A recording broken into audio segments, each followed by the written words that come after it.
like to grant permission of the Westwood Media Center to live stream and record, and ask if anybody else would like to record. Hearing none, let's move on with some introductory comments. I'd like to say that pursuant to Governor Baker's March 12, 2020 order suspending certain provisions of the open meeting law and the governor's March 15th, 2020 order imposing strict limitations on the number of people that may gather in one place, the public hearing for the FinCom of Westwood is being conducted remotely here. The public is encouraged to join the meeting and fully participate. Members of the public attending the meeting virtually will be allowed to make comments if they wish to do so during the portions of the hearing designated for public comment. So here's where I'd like to start. As I said, we have a really full agenda. This kicks off a real busy time of the year from us as we start to vet our warrant articles. One of the most important things that we do here. This will be our main focus tonight. Due to the many articles, I would like to hold member and public questions to the end of each section. So as the school committee speaks, they will go through, we'll wait, we'll have questions at that point in time. First from the FinCom members, we will have maybe oral questions and maybe some written questions, and then the public. The public, in order to be addressed, will have to present their name, their address, and the question in the queue so that they can be acknowledged. So we'll introduce those who will present the articles when their time is up on the agenda. Jane has sent out to all the FinCom members our meeting schedule also, which I'm going to discuss later on in the meeting after we hear from all the warrant sponsors, because I'd like to try to frame what our meetings are going to be for the rest of the year, because as I said, it's going to be very busy. But let me start with Jane getting roll here. Thank you, Peter. Peter Lentz. Here. Bill Bruce. Here. Thank you, Bill.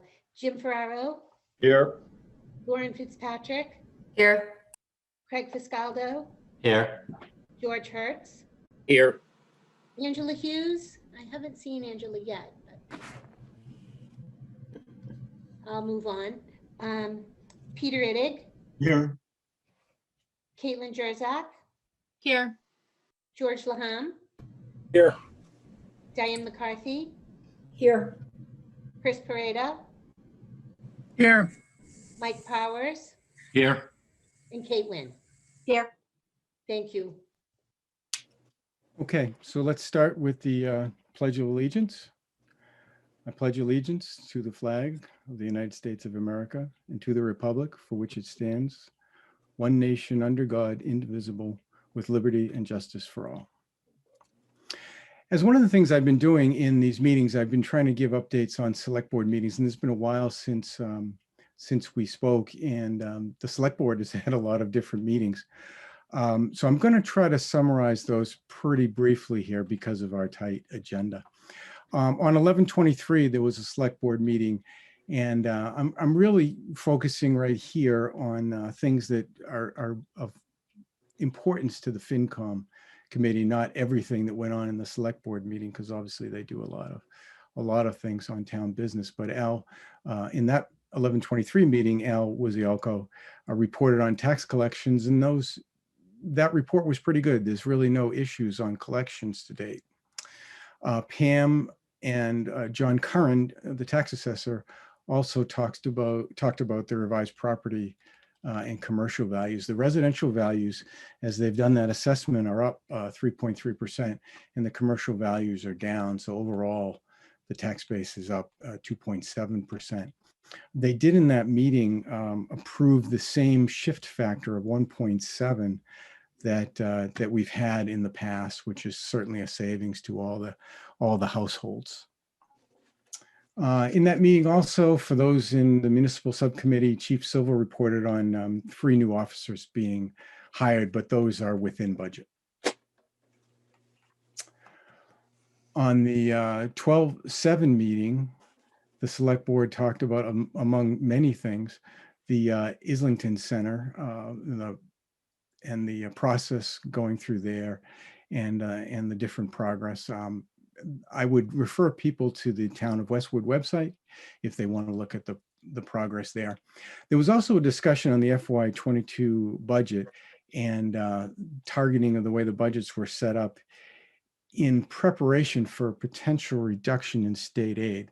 That has been overtaken by events a little bit, which talked about in the select board meeting tonight, so let me table that. In the 1/11/21 select board meeting, there was an election of an open position, temporary open position for the new planning board, and Mike McCusker was elected for that. Pam Dukeman in that same meeting also spoke about an opportunity to refinance Thurston Middle School and the main library bonds. And that's a great thing that they're doing. And there's going to be a savings there that is just shy of $1 million with the same length of term for retirement of the bonds. So good news there. They also approved the close of the warrant articles in that meeting. Also in that meeting, Nancy Hyde announced that she will not be running again. So I just wanted to make sure people are aware of that. And Nancy, I know you're on the call.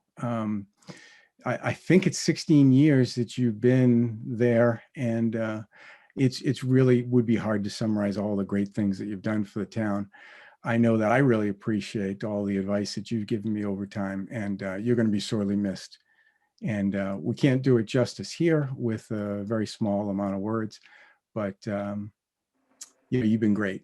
And it's almost like Tom Brady leaving the Patriots. Oh, no.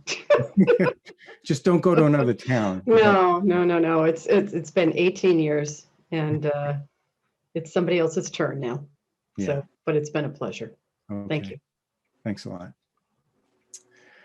In the select board meeting tonight, I don't want to really go over things that will be spoken about in the warrant presentations. So I'll skip that. I will say that I would recommend that folks go to the town website tomorrow to look at some updates on COVID vaccines, where the town is approved as a host, and phase 2 will be proceeding soon. But I don't want to go into anything more than that regarding what was talked about tonight. So let me just ask the FinCom folks, any questions on what I just went over before we go into the warrant article presentations, which are really the meat of tonight's meeting? Okay, hearing none, what we're going to start with is the school committee. So we have Emily Parks as the superintendent, Carol Lewis as the school committee chair, and Maya Plotkin as the school building committee chair. So I'll leave it up. Maybe Carol, I'm not sure if you're speaking first before Maya, but I'll leave it up to you. Thanks, Peter. I just have the privilege of thanking you all for your time tonight. We're going to give a very brief update tonight, talking about the project vote and budget. You may recall that a month or so ago, we provided an update on the project process, design, and so forth. So we're just going to take a few minutes, but again, thank you all for your continued collaboration on this very important and very exciting project. And without further ado, I'm going to turn the floor over to Maya Plotkin, who is the school building committee chair. Take it away, Maya. Great. Thanks, Carol. And thank you for having us tonight. So I think Emily is going to share her screen and we are going to jump into it. I'm having a little trouble sharing my screen, Maya. Okay. Sorry to say. Trying to problem solve that. Just one second. I can share it, but it's not. Well, I can start talking. So tonight we're going to talk about two things, as Carol mentioned, the project schedule and the project budget. I'll start with the project schedule while Emily is working out the technological kinks. So as you may recall, our original schedule was that we were going to, the school building project was way, pre-COVID, was planning to have a special town meeting in March to March 2021. So it would have been this March to vote on the project. And then we would have the subsequent ballot vote on the regular April election. So when COVID came, that plan is no longer feasible. So the town meeting vote was then going to be incorporated into the regular spring town meeting. And then we would have a special ballot vote in June following that. So that was the original plan. And what we discussed at the SBC is that a number of people have raised concerns with that plan. And there's certain disadvantages with that plan. So first, the town meeting, this is a big project. There's going to be a big presentation. There's going to be a lot of questions about it from the community. And we think that given all of the other town business that is typically in the spring town meeting, this would result in a very long town meeting, possibly a 2-night town meeting, which logistically would be tough, particularly since it's I think it again was likely to be an outdoor event. And we did discuss this with the select board and the moderator. So I think that that's one challenge, that adding this to an already full agenda for Springtown meeting would just cause all kinds of logistical issues. Secondly, and this is a very real concern, is that economic uncertainty is still very real, for a lot of us in the pandemic. And we're very sensitive to that. And we don't want to put people in a position where they have to vote on a project when they're unsure of their, when there is this economic uncertainty in the community. Third, pandemic restrictions have made it a little difficult for us to really get out there and educate the public, particularly members of the public who are not in the school district or don't have kids in the school. Typically, we would do road shows. We would, go to the senior center. We'd go to Fox Hill. We'd go to the West Virginia Women's Club, but we can't do those kinds of things easily right now. And so it's a little more difficult to really get out there and educate the public about this project. And finally, it's a busy spring schedule. And we really have a lot of things going on. And so again, this sort of goes to educating the public and how difficult it could be. So what you're seeing on your screen is you're seeing option 1. And that's the one I was just talking about, where we would have the town vote in May. Hopefully it would pass, the ballot vote in June, and then we would start construction July of 2022. We would move in February of 2024, and we would complete the whole project, meaning remove the existing school, rebuild the parking lot, rebuild the fields in August of 2024. So thinking about delaying it, we started having those discussions, and that leads us to option 2. So this is what moving the vote to the fall would look like. We would vote in October at a special town meeting, which clearly would be an advantage. It would be a town meeting, hopefully, where the main item on the agenda would be the school building project. We would have a subsequent ballot late October, November. And then we would start construction in December of 2022. We would move in July of 2024. And again, the final site would be completed in November of 2024. This would require our architect and our OPM to basically put pencils down as of March, April of this spring, and then pick them back up in the fall. So there is that delay, and that delay causes a couple issues, disadvantages to this option 2. First, it impacts the project cost. Our cost estimators have told us that they anticipate that delay of sort of stopping work for 6 months and picking it back up would cost the project about $700,000 in addition to the current project cost.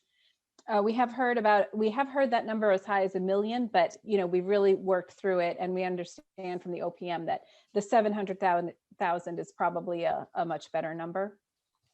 In addition, as you can see, it would impact the schedule. So we wouldn't start construction in July of 22. Instead, we would start at December of 22. And that is problematic for a number of reasons. First of all, you're starting construction in winter. And all of this means, you're doing all of the outside site work and site prep. So if you have a snowstorm, or if you have bad weather, or the ground is frozen, it could significantly delay you. And likely it would delay us. And the other problem with this schedule is between December 2022 and July 2024, Compass and Doran Whittier are telling us that's a very tight construction schedule with really no room for error. So they're very doubtful that we could even meet that July 2024 target. So we tried to think a little bit, how can we mitigate these two disadvantages? And we came up with option 3, which is on your screen. So option 3 retains the advantages of option 2 of having the big town vote in October and the ballot in November, but it solves these two problems I was just talking about. Basically, it would keep the project on schedule and on budget. And really what we're doing here is we're going to ask the town in the spring, and this is what the SBC voted on last Friday to proceed with this option. We'd like to ask the town in the spring, this spring, for around $1.6 million, what we're calling bridge funding. That's just enough to get the design team to continue to work, to not have to put their pencils down. They continue to work on the design documents in this 6-month period until we get to the town vote in October and November. And when that passes, they'll be ready to go right into the bid documents because that design work will have already been done. And as you can see, that keeps us on the exact same schedule. We would start construction July of 2022, move in February 2024. It's the same schedule as option 1. And that 1.6 million, we don't have the final number yet. We're still working through those numbers. We should have it for the February 5th SBC meeting, and clearly we will be back in front of you to go through these numbers once we have them, much more specifically. But we do think that 1.6 million is a good number. And that 1.6, to be clear, it's not in addition to the project cost. It's just as if we were to take 1.6 million of the project cost that we would ask for in October and bump that portion of it up. So whatever we ask for in October would be that an amount less that 1.6. So that option 3 is what the SBC voted on, as I mentioned, and that's what we'd really like to move forward with. And I think that's sort of where we are in the schedule. I know we're also going to talk about the budget, but I'm happy to open it up to questions on the schedule if you think, Peter, if you think that works, or would you rather hold all the questions until Emily goes through the budget? I think we'd like to hold till the end if that's possible. Okay, that's fine. Do it that way, yeah. Okay, great. And I apologize, I'm having these technical problems. I assured Maya that I had fixed them between the select board and here, but apparently not. So my slides are not ideal. But so basically, in terms of the project budget, as you recall, we have gone through a lengthy feasibility study process. We looked at a number of different project options, went through a process of whittling them down until back in June, the school building committee voted the preferred option. And since then, the school building committee has established a not to exceed budget for the project. And that is this number that you're seeing here, about $88.1 million. That not to exceed budget was based on sort of high level design and high level cost estimates that were available to us. Since that time, we have engaged in the schematic design process. We have more detailed design at this point. And we have worked with cost estimators, more than one cost estimator, to really try to look in granular detail at the cost of the project. So at this point, we have a reconciled construction cost estimate of this $70.8 million.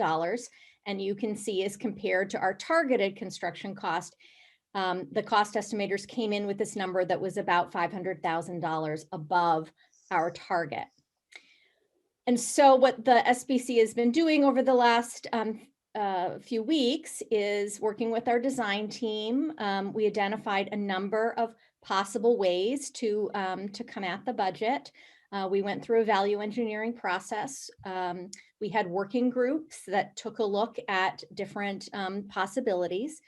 Those working groups presented to the SBC last Friday and had a good discussion. The SBC voted to accept different options that resulted in a savings of about $4 million.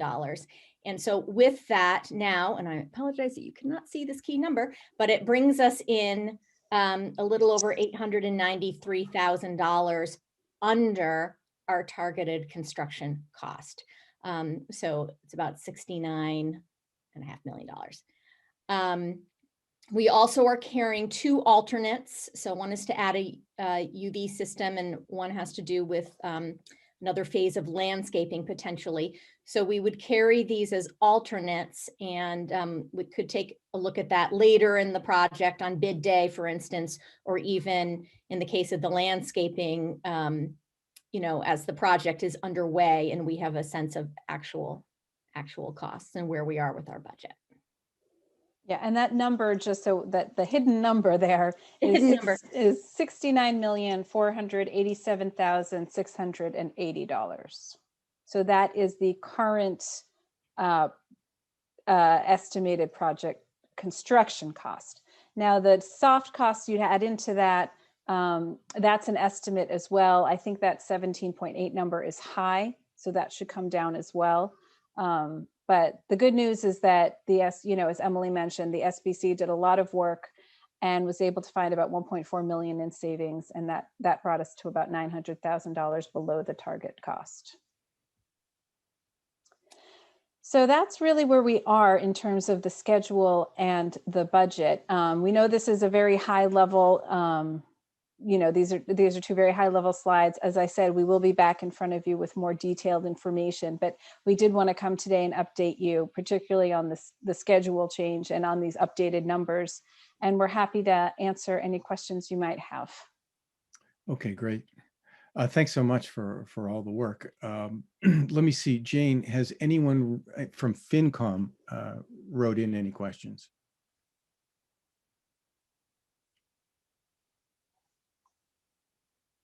Jane? Yeah, sorry about that. I was just checking, Peter. No, FinCom members haven't. Okay. So want to open it to. So let me just open this up to FinCom members. It's going to be hard for me with the presentation shared to really see everyone kind of raise their hand. So really, if you want to, just jump in with a question.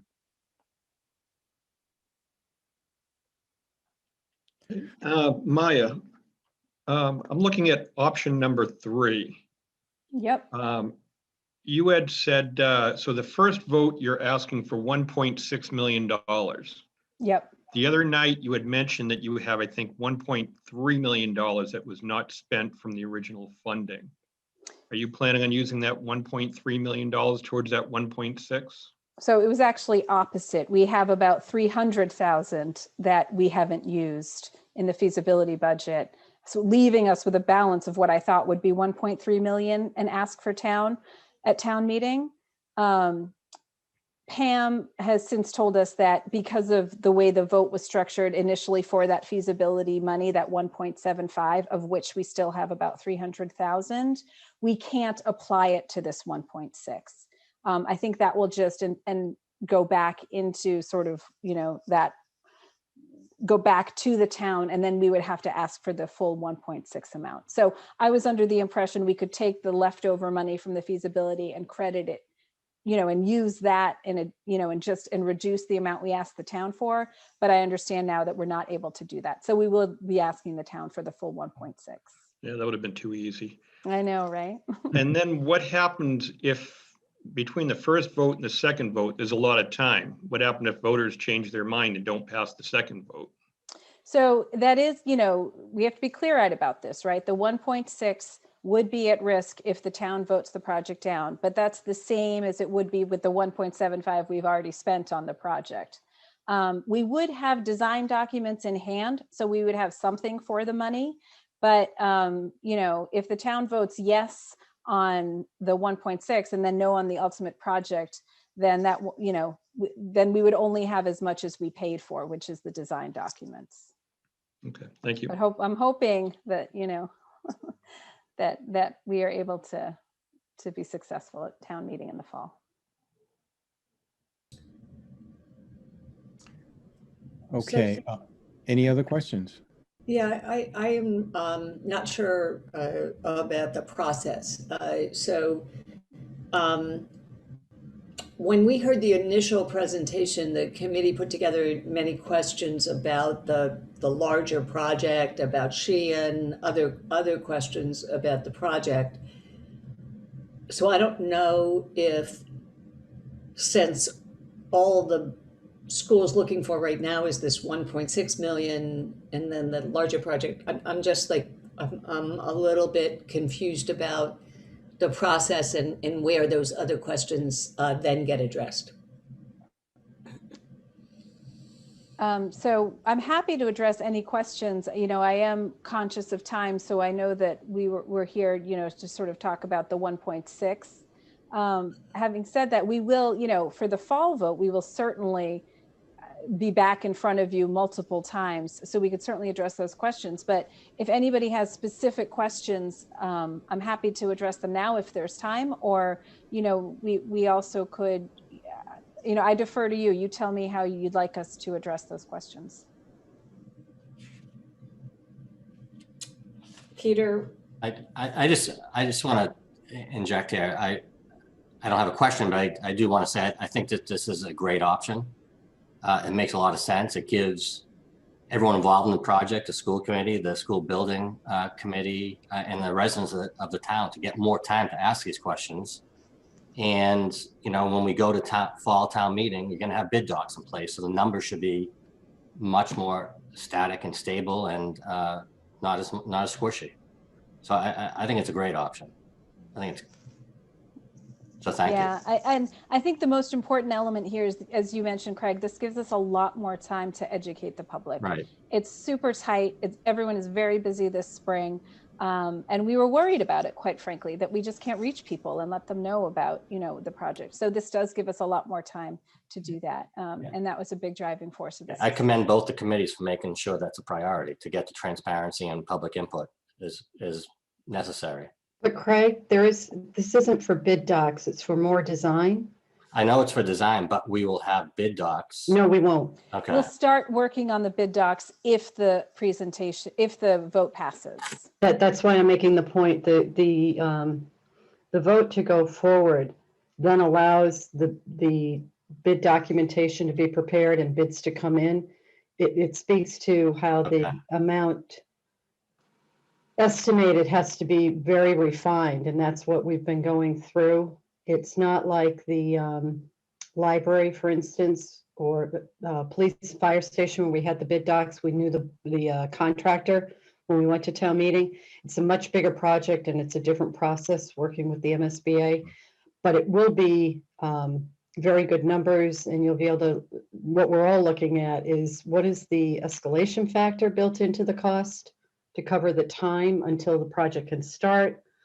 What are the contingencies built in? How is it priced? There are cost estimators. It's going to be very detailed, but I just want to be clear. It's not actual bid doc. And at the end of the day, no matter what, we're going to have more information between now and Correct.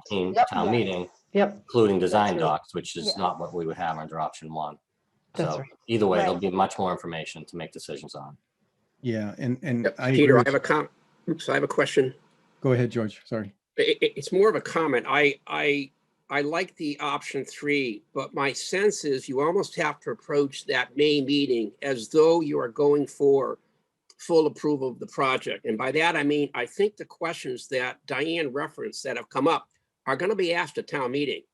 So in my mind, I understand the logic of option 3, but I think when you come in front of the town in May, you have to assume that people are going to say, if I'm voting for this, I really, in essence, am voting for the whole project.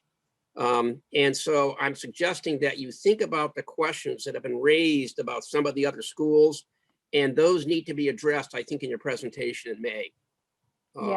Otherwise, you run the risk of getting into a situation where people, they may not be comfortable waiting until the fall to get your guidance on the other schools. For example, had you gone with option 1, you would be presenting you would have to deal with those anyway. So my thought is, in your May presentation and how you start selling this, I think you've got to answer any questions that have been raised about other schools and how this fits into your long-term thinking. No, I agree. And it's a good point. And I do think that this May vote is in essence a referendum on the project. Yes. And we will approach it that way. Right. But it's a very good point. Maya, also just to tag on to what George said, not only the long-term projects and what other things are going to be coming down the road for the other schools, but also how this current project, and I raised this at the last meeting, but how this current project impacts the other schools, how this project could alleviate some of the, for lack of better words, busting out at the seams at other schools, how programs might be moved to the Pine Hill as opposed to being at the Hanlon. Yeah, I'm sorry. I like how you said Pine Hill. That's an old school reference. How things at the Paul Hanlon would alleviate things at other schools, such as maybe the Downey programs there are moved there, or programs at the Sheehan would be moved there. I think those are key things, because then the thought process might be, well, we're not only just voting to fix the Hanlon, we're voting to alleviate some of the constrictions, or excuse me, restrictions at the other schools as well. Yep, absolutely. Oh, Peter, I have a question. Go ahead, Chris. So as a graduate of the Pine Hill School, As I am. So I'm a little bit confused as to why, if no work is being done on the project at all, it's going to cost an extra $700,000 to delay until October. I think from what I understand from the OPM, it's purely a function of time. The longer the project goes on, the more expensive the project will be, sort of the later it goes. So that 700,000 is an escalation cost.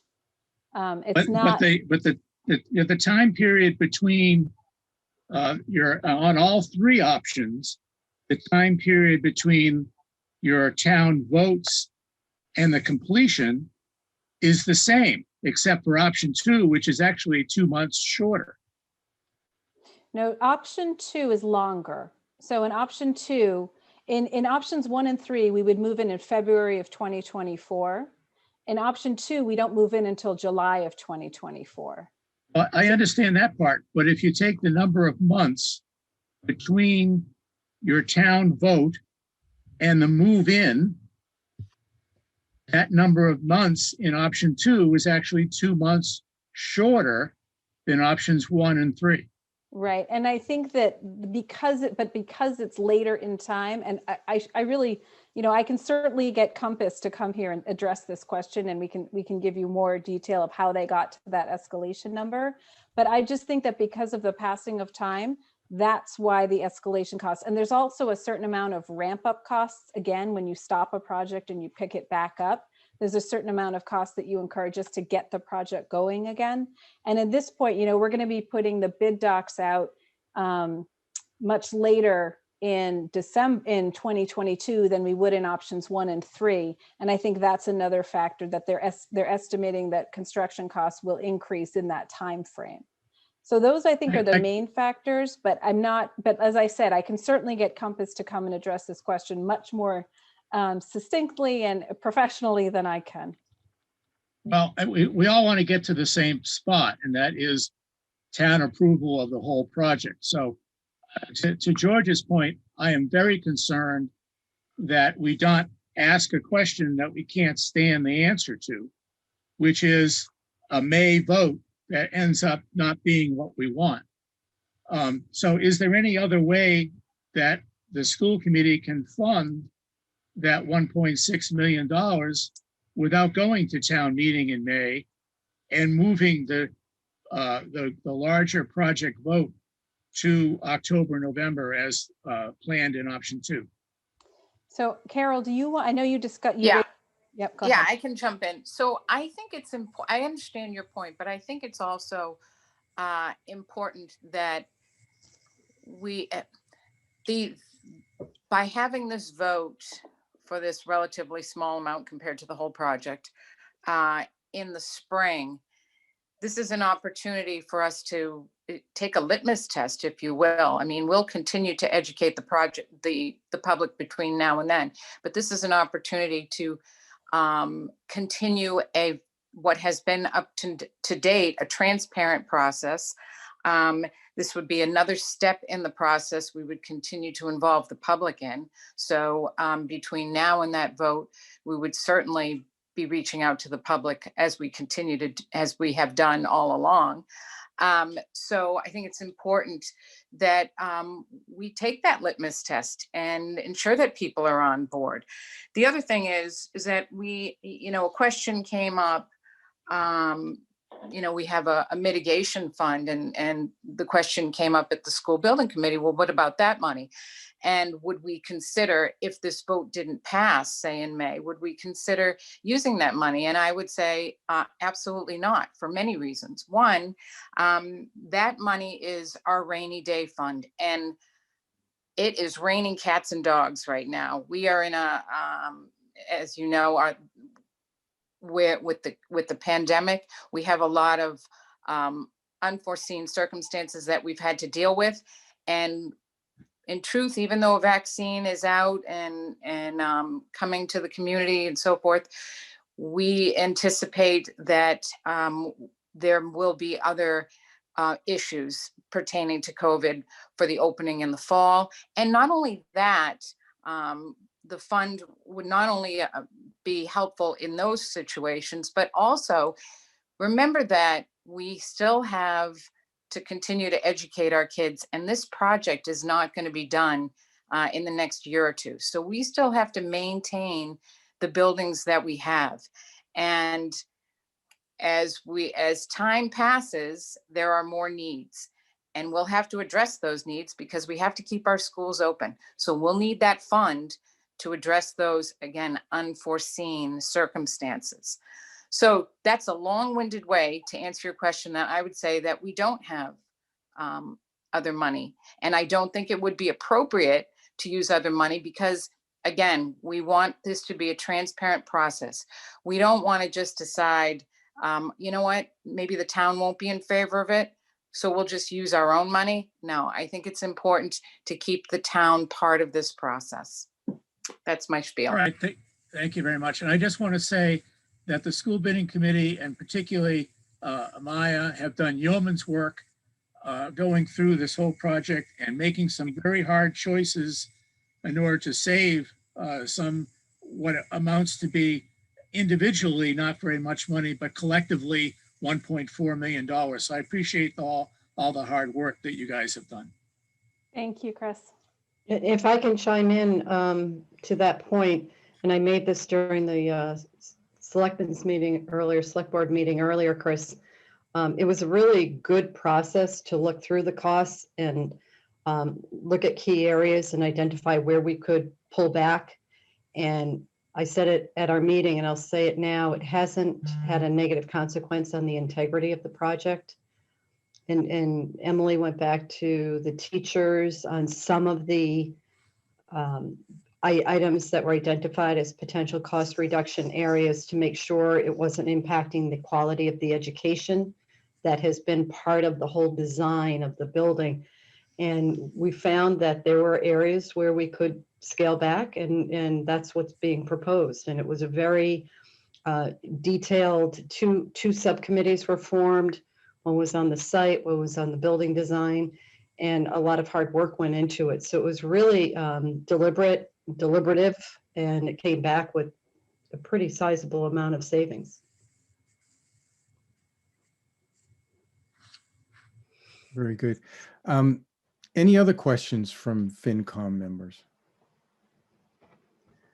I will say up front that we did send out the link to all the FinCom members about the SBC meeting. And so most, if not all of us have watched that, which would limit the amount of questions we might have. And I know some of us were on the select board meeting right beforehand, so they heard the presentation also.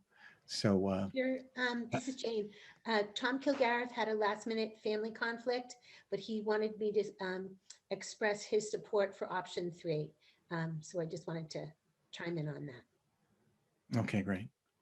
Hi, Peter. It's Angela. I just want to recognize that I do think that option 3 is a good option, but I also do think that 1.6 million is, in regards to the project, it's a small amount, but it's a lot of money just for docks. And so I'd be interested just to hear some of the answers to the questions that were presented. to ensure that the town is in favor, because I do think that that would be a significant loss if the town doesn't vote for the project. Yep. So when the next time we're in front of you, we'll have Compass and Doran Whittier with us, and they can address some of these more technical questions much better, as I said, than I can. Could I also just ask that, I think we submitted written questions. Could I just ask maybe if before our next meeting, we get answers in writing to the written questions that we've submitted? Is that appropriate? Sure.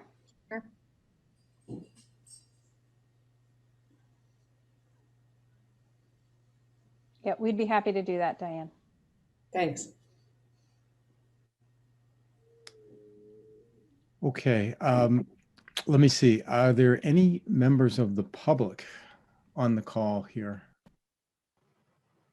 I don't see any. Or I'll just say, are there any questions from the public? Peter, there's nothing in the Q&A right now. We do have some members of the public with us, but there's nothing in the Q&A right now. Okay. I All am right. watching. Here are no questions. Let me give FinCom members just one last chance. If not, we'll go on to the next section of warrant articles. All set on the SBC? Okay. Well, very sincere thanks to Emily and Carol and Maya for the presentation. We really do, to reiterate what other people have said, we really do appreciate all the effort that's gone through in this thing. As you see the presentation, you just see how much work that people have done on this and how thoughtful the process has been, and I really appreciate it. Well, thank you so much for having us, and I think we will be back shortly. Okay. Thank you, everyone. Thank All right, you. Thank you. So next, what we have is a combination of budget and select board articles. So I'm not really sure between, Chris, Pam, John, and others, Nancy, who's going to speak, but I'll just leave it up to you all to make the presentation. Hey, Peter, it's John. Thank you for having us. And I just want to recognize Nancy Hyde and Michael Walsh here as well, Chris Coleman and Pam Dukman. And I'll turn it over to Pam as she's kind of the pro at this. Just thank you all for having us. We're here tonight at a very high level just to lay out what the initial pass looks like. And we'll obviously be back with greater detail as we go. Okay, thank you. So this slide here shows the budget articles currently, and this is just our standard list, and we'll take a quick walk through this. The numbers are the budget 1 through 13, and we did this last year. Those are the working numbers. Each section has their own numbering, and then when the finalized warrant gets put together, the numbers will be updated at that point. But just to give an idea on these budget articles 1 and 2 are supplemental articles for the current year budget, FY21, the budget that ends June 30th, 2021. So both of these articles would look to clean up any budgets for any activity that occurred during the year. They're separate based on their funding source. So Article 1 would transfer from one budget to another, and Article 2, we would use any supplemental funding if needed. So that typically would be free cash or ambulance revenue, something like that. So they're both articles to clean up the current year budget, and there's 2 articles just based on the funding source. Budget Article 3 is the main operating budget for FY22. So the year that begins July 1st, 2021 and runs through June 30th, 2022. So this is the main overall operating budget for the town that's voted at town meeting in what we call Appendix D. So it lays out the spending for that year for fiscal 22 for school, municipal, sewer, fixed costs, and the debt service budgets. So we're currently working on putting that budget together, the selectmen's first presentation of that budget, and we'll be in to go through that with you at your February 9th meeting. The next 5 articles are the capital budget articles. And again, this is similar in our standard layout that we've had in other years. So this is for capital items for the municipal, schools, and sewer departments, as well as any additional townwide projects that would go forth. So again, this is the layout that we've had in previous years. And the select board in their FY22 budget presentation is looking to appropriate capital at the level we've been doing for the last several years, continue to be important to invest in the town's buildings and facilities and equipment. Budget 9 is a little bit different. We have this occasionally. This is really a housekeeping article to rescind or take back debt authorization. So we were approved to borrow $13,205,000 at town meeting 2016 to construct a police station. When we actually issued the bond for that project, we issued a bond for $12,755,000, and we received a bond premium of $450,000. So all of that revenue came in, went to the project. The project has been completed. It technically leaves that $450,000 as a debt authorization that we've not yet issued. So we're just coming in and taking back that authorization. Rescinding that $450,000, we're really just cleaning up kind of credit lines. We will be going out to borrow. As Peter mentioned earlier, we're going to be refunding some debt this spring, as well as issuing some other debt for things already approved. So part of our process there is just to go in and kind of clean up our credit line. So the $450,000 is not needed. We will not go out and borrow that. So here we're taking back the authority that town meeting had previously given on that. Any questions on that, or I can wait till the end? We've had that before. Again, it's just an occasional cleanup of kind of debt authorization. Budget Article 9, again, would be, Budget 10 would be if the town needed to set up a special purpose fund for affordable housing needs. So this would be if the town wanted to set up a fund like we have for our meals tax and hotel tax account, like we have for our special education reserve. If we wanted to have an account where we could accumulate funds or any type of revenue we might take in for affordable housing purposes. The state authorizes and allows towns to establish funds where they can accumulate for special purpose. It requires a town meeting vote to establish the fund, and then it requires a town meeting vote to utilize any of the funding within that fund. Budget 11 would be our annual appropriation to the stabilization fund. For the last several years, we've appropriated or transferred $125,000 from free cash into the stabilization fund, which is the town's main savings account. And budget 12 is our annual appropriation into our OPEB liability trust account. That appropriation for the last several years has been at about 1.46 million. And we would propose to do similar level of funding for FY22. And then finally, budget 13 would be the school building article that the school committee just went through with you earlier. So right now, those are the 13 budget articles, the standard layout that we've had from other years. Again, we would be back at your February 9th meeting with actual numbers and appropriation recommendations for all of these articles.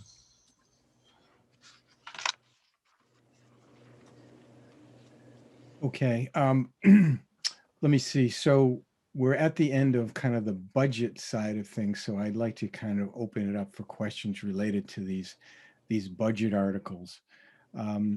Maybe I could start with a couple that are unrelated. Pam, I know that initially when you were trying to work the FY22 budget, it was very unclear about state aid, and you had set up a target of assuming that we were going to get 20% less than what we previously got for state aid. And that was set out for folks when they were doing their budgets. I'm not really sure how the budget process went for you, if you were able to uncover those kinds of savings. Now hearing that potentially the state aid could be level or up, I was just wondering if you could kind of comment on that. Sure. I think, Peter, when we were first talking about early in the budget process, should we be looking at a reduction of state aid and potentially up to 20%? We talked about looking at matching that with using our stabilization fund. So the town has about 3.6 million in our stabilization fund. We did not need to use that to get through the FY21 budget because the state did not cut FY21 state aid despite the COVID impact. So we were looking at that, about trying to identify up front that we had the funding within the stabilization fund if state aid were to be reduced. Now tonight, the governor does give his state of the state address tonight, and he will be talking about his state budget for FY22. He actually will be presenting that budget tomorrow. That budget will come out tomorrow. They did preview that budget at the MMA meeting last week, and they are currently projecting that there will not be reductions to state aid for FY22. Certainly great news for us. They are committing to level funding and slight increases as they did in FY21. And the state has indicated that they will use their stabilization fund to balance out their budget for FY22. So when we come in on February 9th, we'll have the actual numbers from the state on that state aid, but it's looking like very good news. The state has really made a commitment.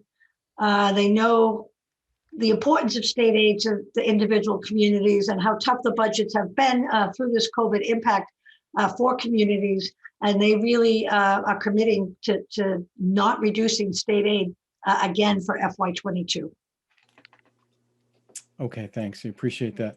And really an unrelated question, where you were just talking about budget article 10 to establish that special purpose fund. Is this just to set up the shell of the fund, or do you have a number in mind that would be part of this warrant article to establish that? This article currently proposed is just to set up the account. Okay. It's not, there would not be a dollar amount associated with this. It would just be to have that account established. Okay, thanks. Peter, if I could note on that, and Pam, help me here. I think we did that with the capital expenditure account we created. And what other ones have we done where we created the account without having a funding going into it initially? Yes, essentially to save in any way, the state requires you to set up a separate account. We have a capital improvement special purpose account. We first just set up the account. There was no funding in it. And then subsequently we were able to put funding into it. The meal and hotel tax, we kind of had set up a certain way. And the state came and said, no, you really need to change it and set it up as a special purpose. So when that account was established, we had some funding to date that we transferred over into the account. And it was a similar process for the school special education reserve. We and other communities have been funding a certain way. The state asked that you set up the special purpose account, and we took the funds that were available and transferred them over into that account at that time. Okay, that's what I thought. I just wanted to clarify just to make sure. Anybody else in FinCom have any questions for Pam regarding the budget articles? I do have a question. Go ahead.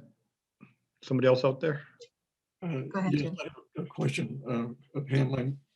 I wonder at what point we might obtain some estimates of what the new school project will do to the property taxes and the property tax rate. Yes, so to give solid numbers on that, we've had estimates to date. We need what the total project cost would be and what their estimates for the MSBA reimbursement would be. And so if the school provides those two pieces of information, we can, run estimates on what the property tax impact would be of that project.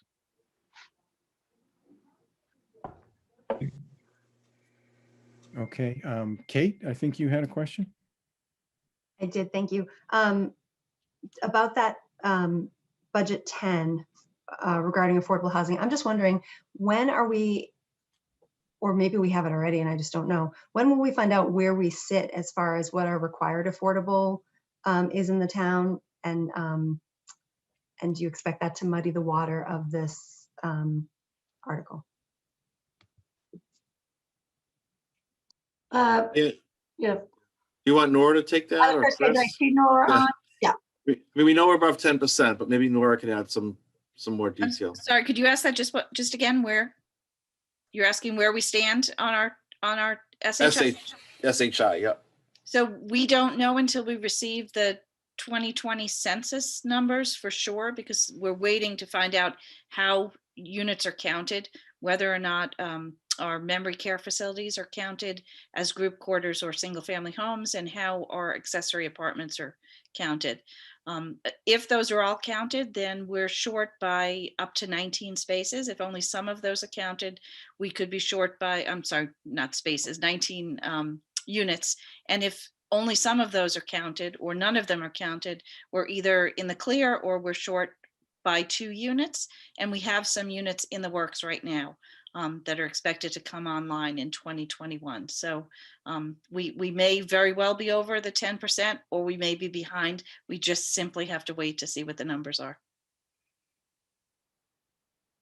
Thank you. Can I piggyback on something that Kate just asked? Sure. On Article 10, she kind of went on more on the expense side of it. The income side of it said it is funded by meals tax and the occupancy tax. And specifically, I think in Westwood now, I think it's just the courtyard and the old motel on Route 1. But the laws changed. It was either a year or 2 years ago on Airbnbs, and I'm sure we have some of those in Westwood. And that's additional tax income because they're now paying I think it's 14.95%. Does that actually impact the income, or is that something that, is that something that plays a factor into this? Yeah, so I just want to be clear that the meals tax is not associated with this Article 10. Okay, I'm sorry. Yeah, we were just clarifying that that's a similar structure to what we currently have where our meals and hotel tax revenue goes. But yes, with the new change in the law, those Airbnbs under certain conditions have to register with the state. And there is tax revenue, just like the hotel tax revenue that flows to the state and then out to us in the quarterly payments. It's minor for Westwood. I mean, that change in the law was put into place for some of the larger cities that have very, very active Airbnbs, but there are a few. But that doesn't go into this article, the occupancy taxes. It is considered that, yes. Okay. When it comes to us from the state, it's combined the Airbnb and the hotel motel tax. The state collects that revenue as they do the meal tax revenue and then distribute to us quarterly. So yes, that revenue would be the same for us as the hotel revenue. Thank you. That's a very de minimis. Yes, very, very small. It's much different when you have places like Martha's Vineyard or Nantucket or places on the Cape. Yep. Vacation spots that it's a high revenue generator of activity, and then the tax flows up. So, but also local communities can add on to that tax if they elect to do so. It's nothing that we've even considered because it's really not, like I said, it's de minimis. Yeah. So I think Jim Ferraro had a question. First, Pam, maybe if you stopped sharing, we could see the tiling of all the folks, and I'd be able to see folks raise their hand when they have a question, but thank you. Then Jim, you had a question? Thank you, Peter. For number 10, are you planning on funding it with the meals and hotel tax, or are you looking for a different source of revenue? No, it would be How are you totally planning? separate. We don't have a funding source right now. And what are your thoughts and your discussions to create this warrant article? I think some of this comes from Jim, a couple of years ago where there was an appropriation for affordable housing. And people think, do we have an account we can keep that in? Is there a trust fund set up? There is not. This would be the initial effort to do that. But are you looking to tax the voters, the residents annually to fund this, or are you looking for some outside source? John's shaking his head. No. So Jim, we've had instances where we've received mitigation money to be used for affordable housing purposes. This is just a seamless way to place that type of money in here. This has nothing to do with increasing anybody's taxes. Okay, so I'm just trying to clarify that if this account comes into existence, residents won't be taxed in the future to fund it. That's correct. Correct. Yep. Okay. Okay. Other questions from FinCom related to the budget articles?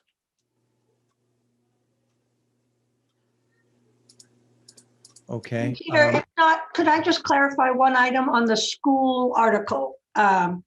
If the school comes forth with an article for the 1.6 million to bring that piece forward to the May town meeting, I just want to clarify the funding on that.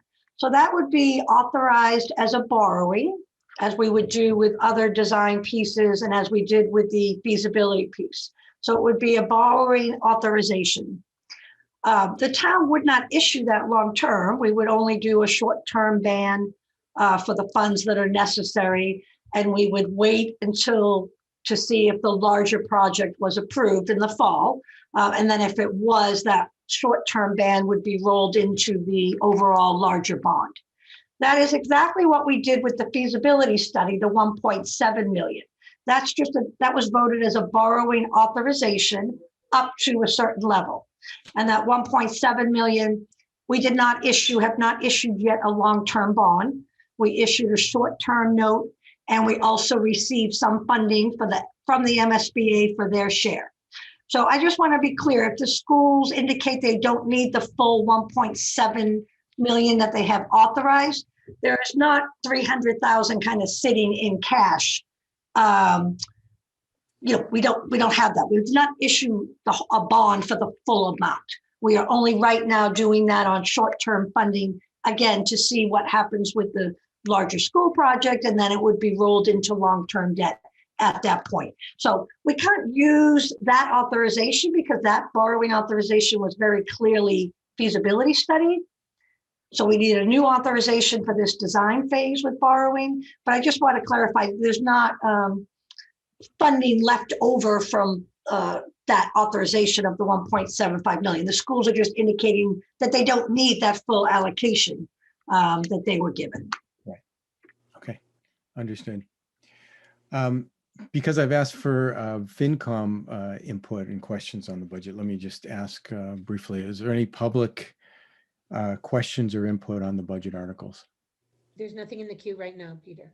Okay. And hearing none over the line. Thanks so much, Pam, for the budget discussion. And we can go to John. I'm not sure if you're going to be presenting the select board articles. I am not. I was going to defer to Chris. Okay. Nora and I are going to team up on the. So in regards to Select Board Article 1, the street acceptance of Cranston Road, just as a reminder to the Finance and Warrant Commission, the successful work of Town Councilor Hearn, we received an injunction from our quorum. And as part of that injunction for the June town meeting that we had, as part of that injunction, we reduced the warrant to only the financial articles. So a lot of the zoning articles, as well as the street acceptance article for Cranston Ave, which was on the warrant list last year, was removed once we received that injunction. So this is coming back for a street acceptance of Cranston Ave. The DPW has been working with the residents on Cranston Ave. They have accepted the process that we have in place, and so we would be moving forward to town meeting for that. As far as Select Boards 2 through 5. I would just ask Nora if she can just remind the Finance and Warrant Commission what we had last year and where we are now. Thanks, Chris. I'm happy to do that. So Select Board Article 2 is acceptance of the former Westwood Lodge lacrosse and soccer field. That property is currently being leased to the town by the current owner, the homes at 45, and it's been proposed for transfer to the town. The field has been maintained, a new parking lot has been constructed next to that, and it's ready for the town to accept. So assuming town meeting is interested in accepting that, that'll become our town property, and we'll be able to continue using it for soccer and lacrosse youth sports.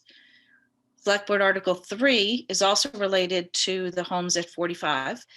This is the former Westwood Lodge property. That's being developed for 40 townhouses right now. And there are also 6 individual, we call them approval not required lots on the perimeter. One of those approval not required lots was developed as a group home and is owned by LifeWorks. It's currently being leased, the property is being leased by LifeWorks from the homes at 45. And the proposal is for the town to obtain ownership of that property and continue the lease with LifeWorks. These both Select Board Article 2 and Select Board Article 3 were anticipated by the Planning Board special permit that was issued for the homes at 45, and they're both recommended for approval. Select Board Article 4 is another one that we saw last spring that had to be held over.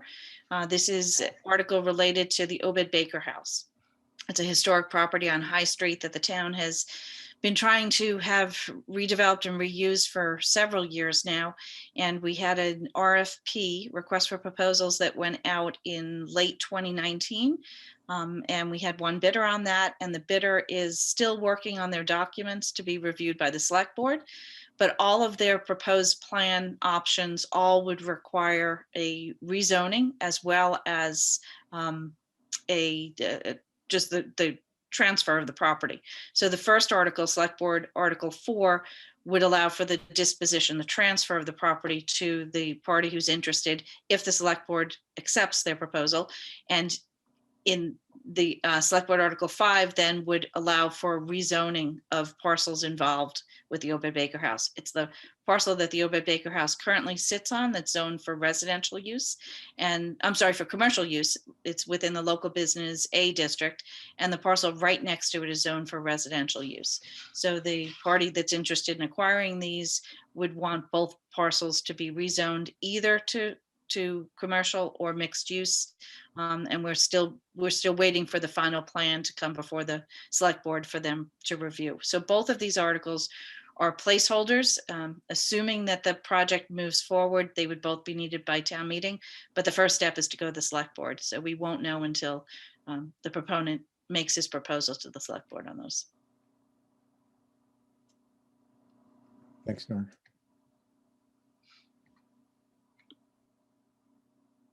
Thank you, Nora. As far as articles Select Board 6 through 8, we have placeholders for community and economic development. There's some work Nora and her team are doing, and we'll see if that results in these placeholders being used. But right now, we want to make sure we had the ability to have that on the warrant should that work be completed in time for the Select Board to have their discussion, as well as the Finance and Warrant Commission. In regards to Select Board 9, this would be a bylaw amendment from the fire chief. This is regarding the care and maintenance of private fire hydrants. So we have over 600 public fire hydrants, and those would be hydrants that are maintained and operated by the Dedham Western Water District. We have, as of mid-January, we have approximately at least 60 private hydrants. Now, those hydrants are not being maintained by the Dedham Western Water District, so this bylaw would be put in place to ensure that those property owners follow the guidelines that we will be identifying through the fire safety code to maintain these private hydrants. And this is to ensure that they have proper flow in the event that the fire department does need to connect to those. to put out any type of fires. This, there would be some fines associated with this, but it would be the responsibility of the property owner to make sure that they are in compliance with this bylaw. And certainly Chief Deckers would be coming before the Select Board as well as Finance and Warrant Commission later in this process to go over this in greater detail.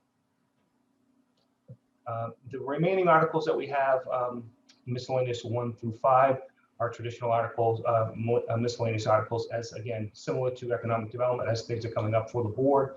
Things are being worked on with the board prior to the closing of the warrant, is to ensure that we have these placeholders in place. The remaining articles are planning, and well, I'm sorry, I'll turn it over back to the chair if there's any questions on what has been discussed thus far. I guess I would have a question just to say, for the articles that are, as you described, that are back, is there anything of note that's changed between then and now? We certainly did our vote. We're not going to rubber stamp an old vote. We have new members and everything like that. There'll be a good discussion on all of these, but it'd be worthwhile to know, is just there anything of note that we should be aware of that's changed since then and now when we did our vote? That would be more, I guess. So for the 2 Westwood Lodge articles, nothing has changed at all. The properties are exactly as they were approved at the last go around. Nothing's new. For the Obed Baker house, nothing is new yet, but I do expect that we'll see plans come before the Select Board in the next month or so, which will be plans that we hadn't seen before, and that will determine whether this goes forward. So when you saw the Obed Baker house articles last year, they were very much in a preliminary nature. And for Cranston Cranston Ave, Road. that would be the same. Yep. Okay. That came in later last year, you might recall. We were trying to time it where the acceptance would occur when there was already going to be a paving project going on nearby. This is the street that's over by the Dedham Hilton. It's a part of Westwood that's around the other side of the Rotary and the East Street Rotary. And the timing would have been nice to have it come through them, but because of what Chris explained earlier about our reduction in the number of warrant articles and only doing financial articles at the June town meeting, this needed to fall by the wayside, unfortunately. So we still want to bring it forward. It's just, it's not going to have the fortuitous timing that we had thought it to have back in the spring. Okay. So I would open up to FinCom members. Any questions on these select related articles? I just had a question on the LifeWorks lease. What are the terms of that lease, generally speaking? Pat could probably speak more specifically to this, but I believe it's a 99-year lease for a nominal fee. Is it a $10 fee, Pat? Yeah, I think it's $10 a year.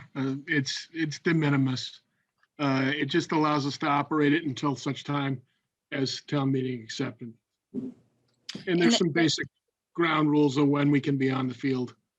So the main concern there is that the town acquires the land and remains in control of the property so that we have the ability to have an affordable unit there in perpetuity. So right now, LifeWorks leases the property and operates it as a 5-unit group home, and that's 5 units that count on our subsidized housing inventory. If for some reason in the future, LifeWorks decided not to lease that home, or they were no longer in operation, the town would be in control of the property and would be able to find either another group home to lease it, or they would be able to convert it into an affordable home. Okay. Thank you. The big thing is we want to keep those beds affordable in perpetuity as best we can.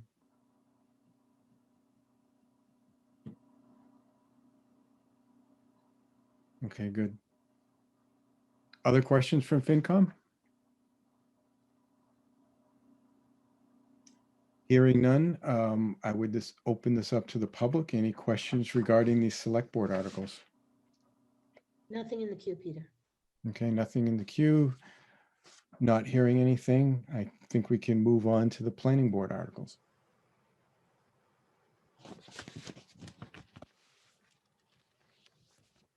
All right, thank you, Peter. Shall I just start off here?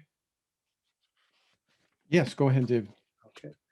Well, thank you for the time tonight. Thank everyone for their time here. We've also got Town Planner Abby McCabe and Barbara Gotti from the Planning Board here. So we have 3 bylaw change articles and a housekeeping article. I'm just going to highlight, first I'll just go through and kind of highlight them, and then we would have, we're looking for questions and answers and feedback, as we will be having our public hearing on February 23rd. And so anything, any suggestions here, any clarifications that we can take away from this meeting will help us to make that a better discussion. So the 3 items, the first article is for temporary uses and structures. And this is something that the building commissioner came to us with to solve a problem, basically, that when businesses are looking to for temporary use, the current process is that they would need a special permit from the Zoning Board of Appeals, and that can take like 3 to 4 months to go through that because of the meeting schedules and everything. What we're proposing to do is modify the bylaw to allow the building commissioner to approve these kinds of temporary uses, and that's things like tent sales or one-day short-term events, things like that the building commissioner would have the authority to approve those. And they still go through the application would be circulated with the other town administrator and other departments to review before issuing a permit. But it's to solve this issue of right now for very short-term temporary uses, there's a very burdensome process. And so I think what we heard was that sometimes people didn't know they needed to do the process and they just do it anyway or something. And this way it'll be easier for the building commissioner to engage with people and make sure that everything's done correctly. So that is, I'll highlight the first couple of these, and or if anyone has questions that they want to ask right away, feel free to jump in.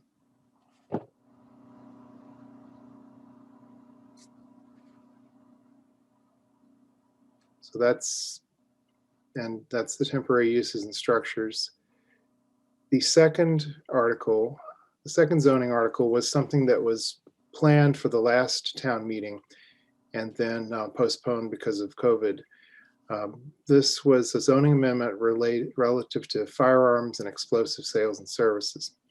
So Westwood is fortunate that we have defined firearm sales as a separate use. And so in our bylaws already, we have it defined as a use, and we've identified the areas where it is permissible. So currently it's permissible in local business A, local business B, industrial and highway business zones. What we're doing here is we're simply removing local business A and local business B from that. So the use is still allowed in town, but it would be limited to the industrial and highway business zones.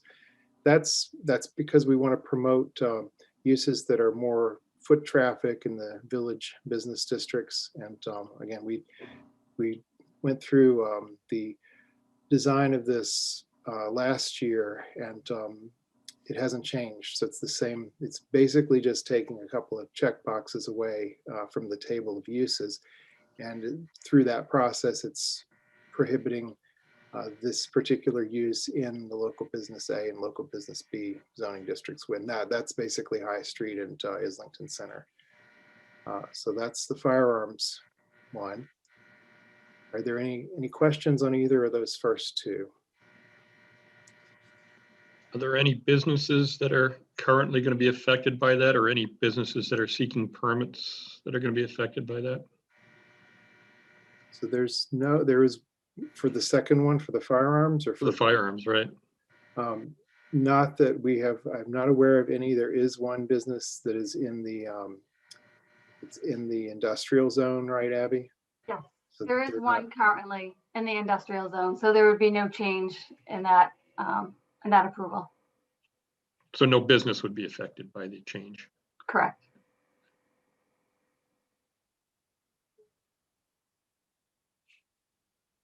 All right. Excuse me, similar, David, similar to the question I asked previously on the select board articles that are coming back. Not seeing this is a roughed out one. Is the language going to be essentially the same? Are you asking essentially the same thing that you asked in the previous town meeting that wasn't addressed? Yes, the firearms article is identical. There's been no change from a year ago. Okay. The temporary uses is a new article.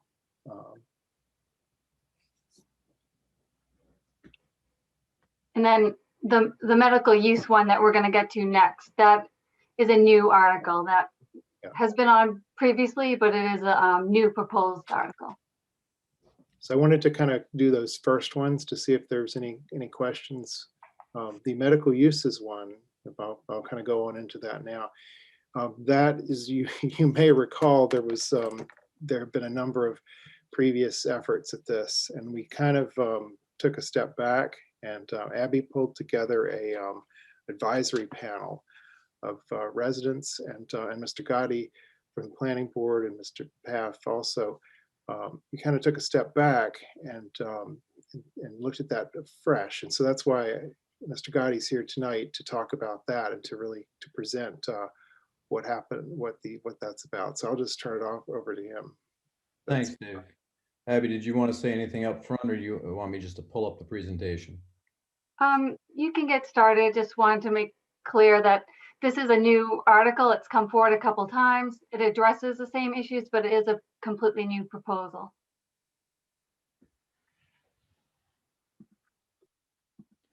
Okay, I'm going to share my screen here and quickly pop over, and can you see my screen? Yes. All right, great. So as Abby was saying, she pulled together an advisory panel, and we wanted to take them through and get a lot of input from them. And so to sort of level set, these are people coming in, without a lot of background in the planning side of things. So we just took them through what is zoning in Westwood. And then we talked about some key concepts before we got into our discussions that, we want to be able to maintain control of our community. We talked about defined uses that didn't necessarily have defined zones. There's really sort of two eras of medical use, sort of pre and post University Station. And we talked about those things. And then we talked about the current zoning maps, the defined uses, and where there are gaps and defined uses that are, where we're seeking to designate some overlays. Important in all of this is the notion of protected classes as referenced in the Mass General Law 40A related to housing.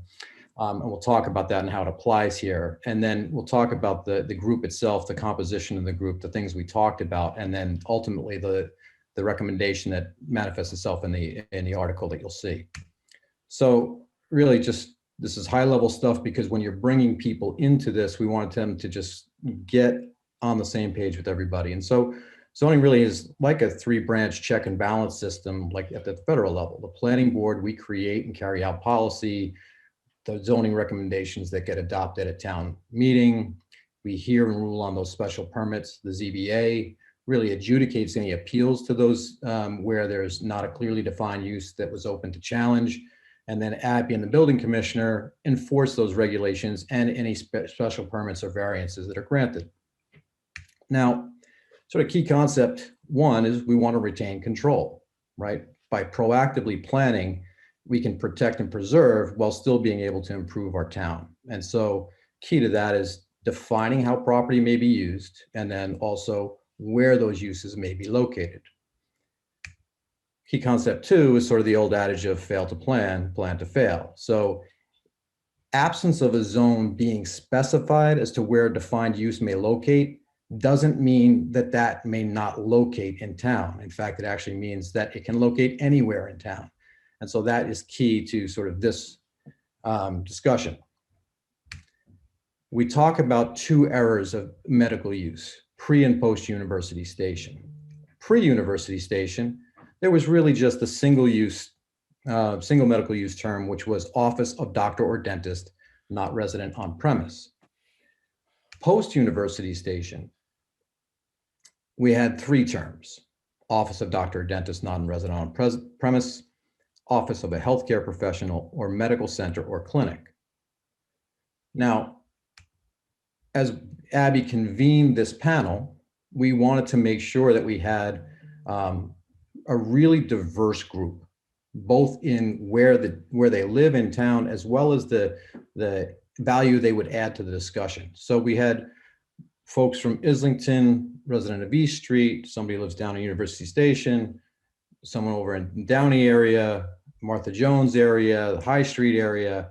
And the diversity of the group and the richness of the conversation really came from their professional experiences. We had somebody who was in public safety, another who was in nursing, mental health professional, commercial real estate personnel, general business, and we had zoning folks from the planning board, and Abby and Nora were involved. So what did we talk about? Well, we wanted to get consensus, or at least an understanding of where everybody felt on whether or not there was truly a need. So we reviewed the current definitions and the zoning districts. We have reviewed the interpretation of Mass General Law 40 and the protected classes. And then we talked about aligning on the desire to retain control. Then we talked about, are there areas where these should or should not be allowed?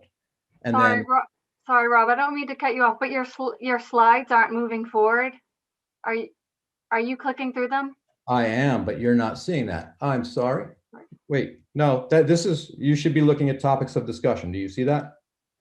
No, we are on the key concept slide.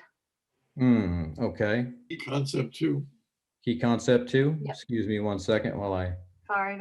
slide back. Are they moving now at all? No. Okay.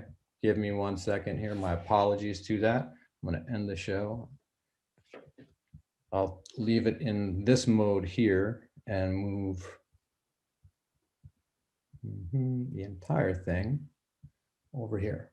Okay. You can see that again? You're still sharing that original key concept 2 slide. Yeah. And now? Still. Still. Let me stop sharing and reshare. My apologies, folks.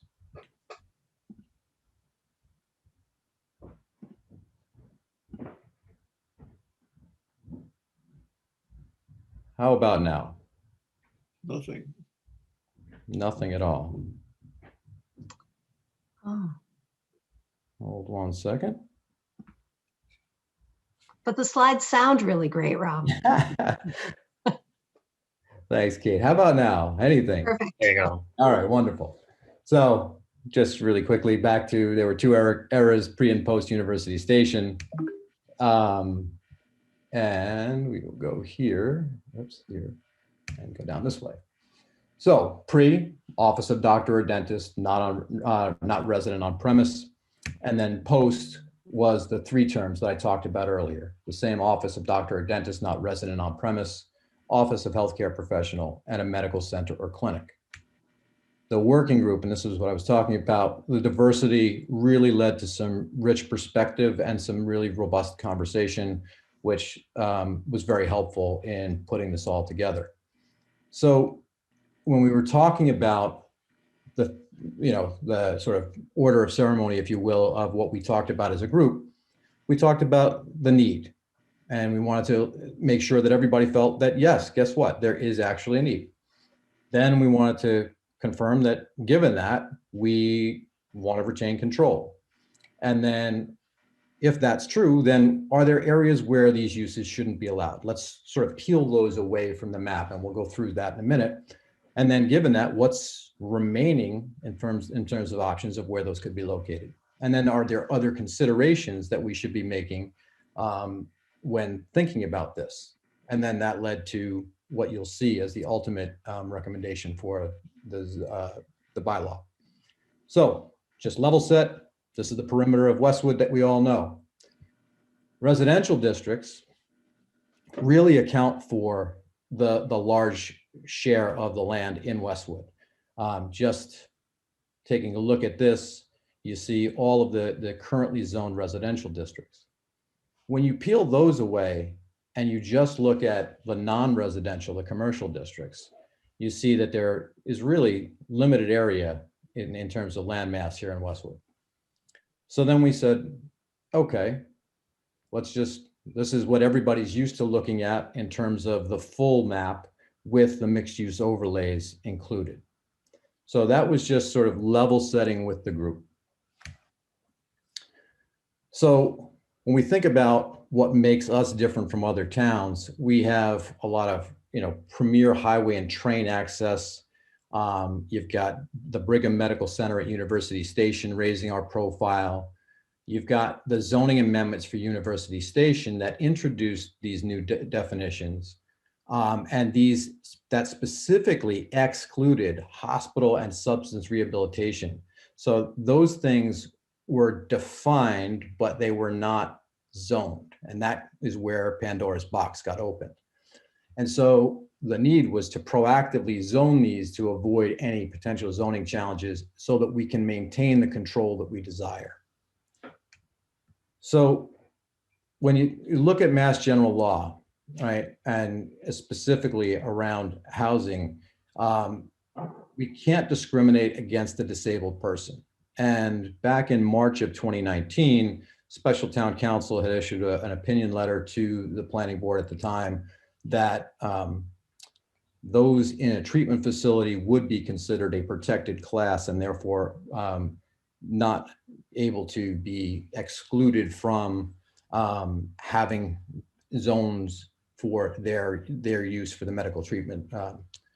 So what we agreed on was that, okay, based on that and the fact that there were defined uses without specifically zoned areas, that we had a need. And let's talk about those real quickly. So office of doctor or dentist not resident is not defined in the definitions. It's not defined in the definitions area, but it is in the table of use chart. And so there's places where you see where it can be used, but it's not, and it's also not allowed. There are defined uses without designated zones. We have Office of Healthcare Professional. It's defined in the definitions, but it's not specified clearly in the use table where this is and is not allowed. The medical center or clinic is defined in the use section, but the table doesn't specify where this higher intensity medical use is and is not allowed. So we wanted to be to clarify that. And then specifically, there were these undefined uses without designated zones. Hospitals, which are not defined in the section of the zoning bylaw and the table use chart, it doesn't specify where this higher intensity medical use can be used.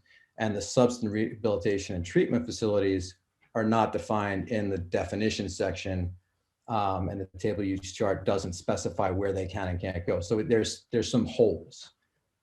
So what we're proposing doing, and this is sort of the chart that helps clarify it, is taking the current Office of Doctor or Dentist and the Office of Healthcare Professional and consolidating those two definitions to a single Office of Healthcare Professional. And then taking the current medical use or clinic, so on the current side, these are the three that are existing, and blowing the medical center or clinic out into three: the medical center or clinic, a hospital, and a substance rehabilitation and treatment facility. As mentioned earlier, the hospital and substance rehabilitation facility are not currently allowed in the University Station area, the mixed use area.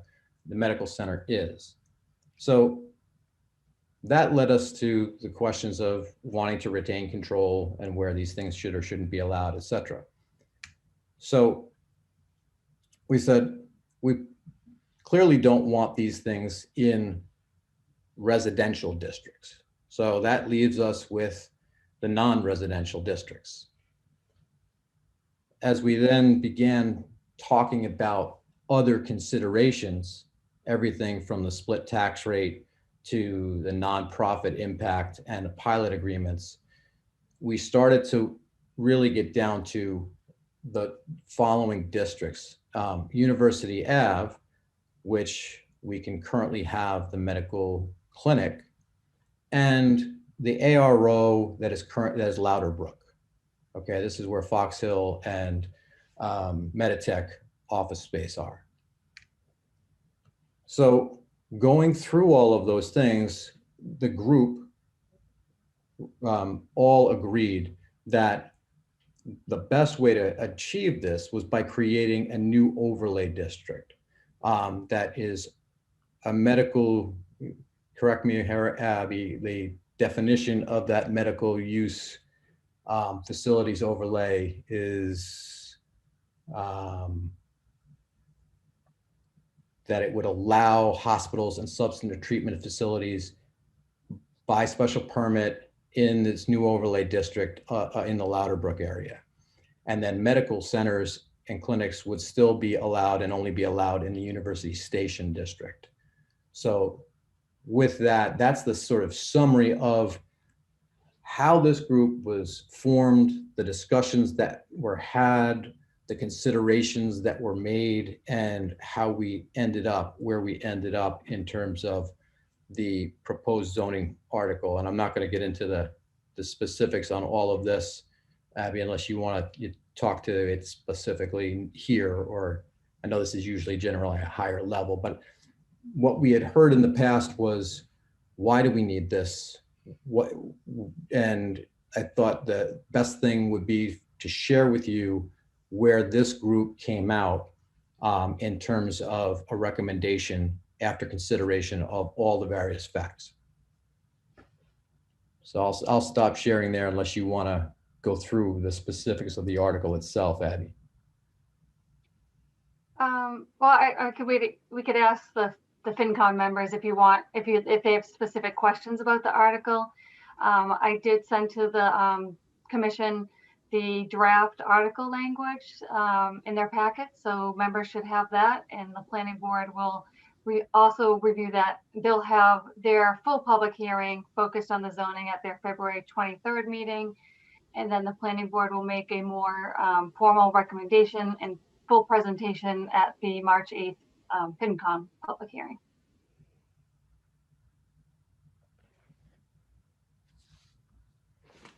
I just want to say thank you, Rob, Abby, and whoever else was in that working group. And this makes complete sense to get ahead of this. And the approach was great and well done. Thank you. Thanks, Craig. And this is Kate. I also wanted to say, Rob and Abby and everybody else, I do really appreciate that we have a process that we can show everyone in Westwood that, you know, we didn't just pick it out of a hat. Where we put this, where we decided to locate this. But I did want to ask Rob, I had seen a presentation that you've done before, I believe, on this. And I think you had a chart that listed, or a page that had kind of the two ways that we can look at uses. One is the table of uses, and the other is, I think, the location of, I'm not sure exactly what it is, but what I'd love to see you highlight. Was it the chart here? It wasn't this one. It was close to this, but it wasn't this. It was the listing of the types of uses that we had and where they were permitted, right? And I'd love for you to drive home the fact that because we didn't have both things in place before, we didn't have control. That we're trying to have this. I believe more clearly highlight the gaps is what I'm hearing you say. Yeah. Great feedback. Thank you. I love this recommendation. Thank you. So I think getting Rob's presentation out to our group would also be good. I may be mistaken, but I don't think we've seen that in its current form. Abby, you can send that to me tomorrow, would be great. Sure. No, Peter, this was something that we prepared for the working group to present to the planning board at our last meeting. And we thought it was appropriate because it's really intended to try and make clear to everybody just what the issues are and, you know, have rational, reasonable discussion around it all. And, you know, like I said, the group that we had asked fantastic questions, and it really, for a lot of them, boiled down to not having a clear understanding of what the issues were. So that was why it was just really appropriate for us to put together something like this to make it a clear explanation. Okay. Can I make a comment? Rob, I just want to say that the process you went through, to me, is extremely impressive. And it's probably the clearest understanding I have of this issue that we've dealt with over the last couple of years. The only question I have, is there any reality of a special permit being authorized on the Louderbrook or the Meditech properties? I'm just curious about that. I know, or is that just part of a protection? Is there any chance anybody's gonna propose that? Well, Go well, ahead. this article would allow hospitals and substance treatment centers by special permit on the 100 Louderbrook Drive in the 10 Longwood district. That is where the new overlay district is proposed. And I guess, Abby, then my question is have we spoken to the folks at Fox Hill and to Meditech to make sure that they are comfortable with this overlay district, the way it may affect them? Not yet, but after tonight is when we send the public hearing notification out. So after tonight's meeting, I'll be doing the notices and publicizing that, and we can reach out. Maybe I'm wrong about the process, but wouldn't you want to talk to them first to make sure that there's no inherent, I think your process is superb. I'm very impressed with this.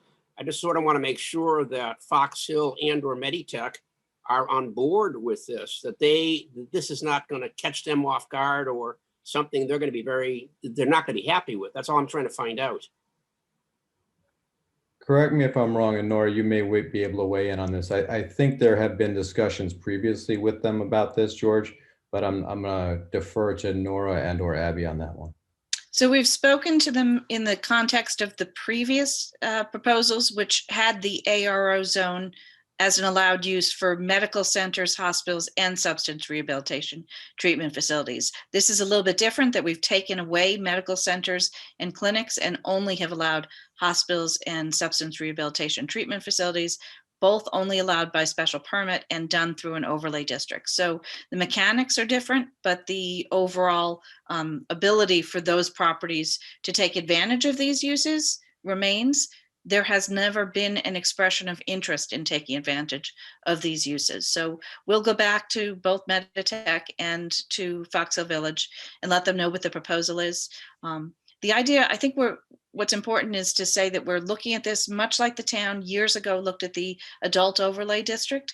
We need to find a place where it's appropriate to go. We need to put strong conditions for a special permit so that if it were ever allowed, it would only be allowed under a special permit, a discretional special permit from the Zoning Board of Appeals with very specific conditions to make sure that it's appropriate to the neighborhood. But we also are not encouraging these uses. We're making. Nora, I understand that. And I think the work you guys have done is fabulous. This is the clearest presentation I've ever seen on this process. And it makes intimate sense. I just want to make sure from a process perspective that you don't catch Meditech or Fox Hill off guard before you loop back. Before this goes out, somebody ought to loop back to them and say, hey, here's what our thinking is, okay? Yes, we are planning to do that. Okay, otherwise, I think it's great. What an excellent presentation. Yeah, thank you, Rob. This is really great. And there's a slide in there that lists all of the conditions, like what's required in terms of the zoning board special permit. I think it's really critical to show that it's not just someone would vote on it, but that there's guidelines for under what circumstances it would be approved. Are there other gaps in the zoning regulations that need to be addressed other than medical uses? Is there a more encompassing project ahead?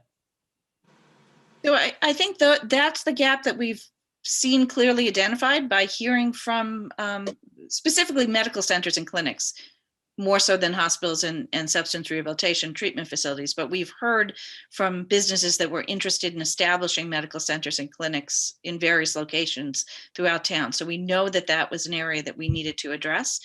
I think that other areas that we could be concerned in the future are covered by our overall manufacturing category. And so I think we're protected because we have that large category. Some towns break their manufacturing down into more specific categories. We haven't done that. We may want to think about whether that would be a wise thing to do or not, but I don't feel we're unprotected. So the reason we were unprotected here is because hospitals and substance rehabilitation treatment facilities simply were prohibited at University Avenue, but the bylaw said nothing about the rest of the town and where they could or couldn't go. So we felt it was important to address this one issue now. And the firearms one sort of falls into that same category, Craig, I would think, right? Is we're sort of really clearly defining where we want to have that because, you know, if you think about some of the town centers and the desire to have the right retail ecosystems that drive traffic, that really wouldn't drive a lot of traffic in terms of, you know, helping the other businesses around it. So that's why this one sort of tries to be very specific on where that should go.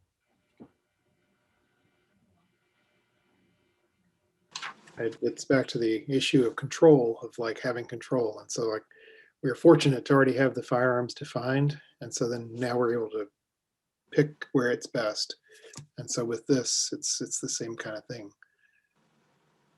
If I could just make one point with respect to the firearms, when we defined that use, I think it was probably about 5 or 6 years ago, where we separated firearm sales from other retail sales. At that time, the advice that we received having to do with the way the Attorney General's office was reviewing bylaws at that time was that firearms sales and ammunition sales had to be treated the same as all retail. And that's the reason why the current bylaw allows them in all districts that allow retail sales. However, more recently, we've seen the Attorney General's office has changed their way of thinking a little bit, and they have approved bylaws in other towns, most recently in Dedham, that has a restriction to keep firearm sales out of specific districts. So we feel that this is our opportunity to jump in and try to make this change now. It's also just to make the point, like in Dedham, they were not able to implement that change. You know, a business did, that's what's got things started there, was that a firearms business did open in an area that people wished that they had been able to zone for. So they're not able to do anything about that business, about where it's located now, because it was before they passed their zoning changes. Yeah, I think we're agreeing this is a proactive approach to something like that, as opposed to us putting our heads in the sand and getting a result that we don't want to see. So it's great. Any other questions from FinCom folks regarding the planning board articles?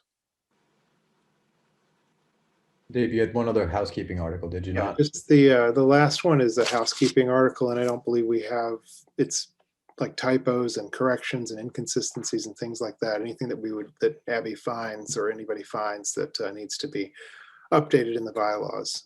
And Abby, do we have anything for that, or? Yeah, I found a couple typos.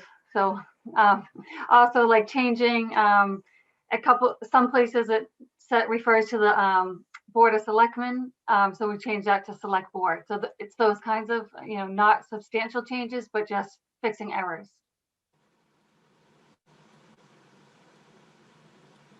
All right, well, thanks. Thank you, everyone. If and any questions, please send them to Abby. And like I said, it helps. Everything will help us to, as we have our public hearing, and then as we come back on March 8th, I guess. I just want to be as prepared as possible to meet everyone's questions and get this done well. Yeah, so individually in the FinCom members, we will look at what Abby sent out so that, I know we have that. So we'll look at that in a little bit more detail to improve our understanding. And then we get Rob's presentation, which was a great summary. We'll work with that too. So I'll just ask Jane, have you seen anything from the public regarding the question? There's nothing in the Q&A. Okay. All right. Well, thank you very much. So that kind of completes our warrant article discussion. We have some new business to discuss here for FinCom. Anybody can, certainly FinCom members stay, but anybody else can stay. But if you want to jump off, feel free. I know everyone's busy, but I'll, unless I hear anything different, I'll get the new business started. So let me see, on the agenda, we wanted to talk about the assignment of the warrant articles. And really what I wasn't looking to do tonight is to actually decide on those warrant articles tonight. I think we can do that in the next meeting, but I do want folks to think about it. And just a couple of points for folks to think about.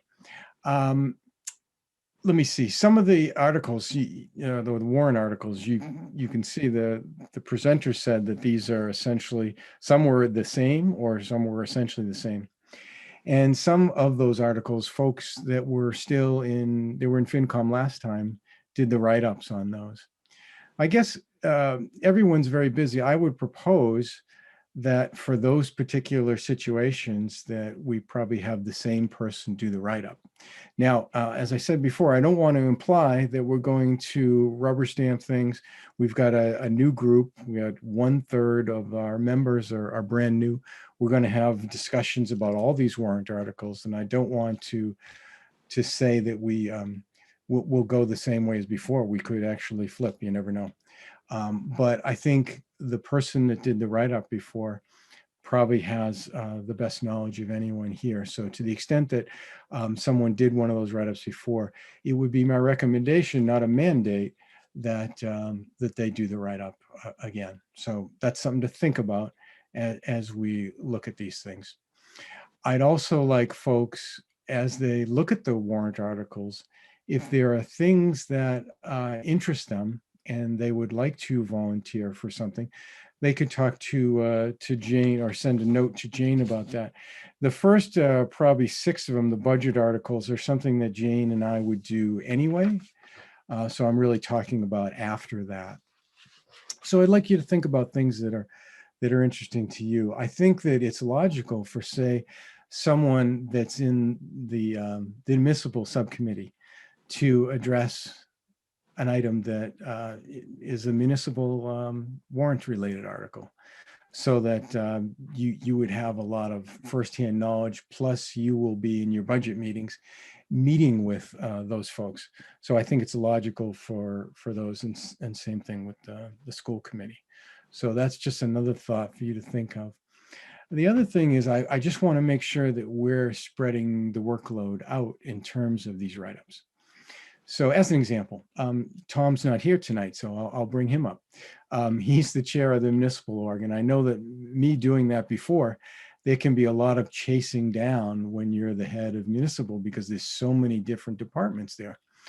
So I wouldn't, in this respect, because Tom is going to be marshaling a lot of those meetings, going to a lot of those meetings, reviewing the write-ups, and just kind of overseeing that. I wouldn't expect that Tom would be someone that would be writing a lot of articles.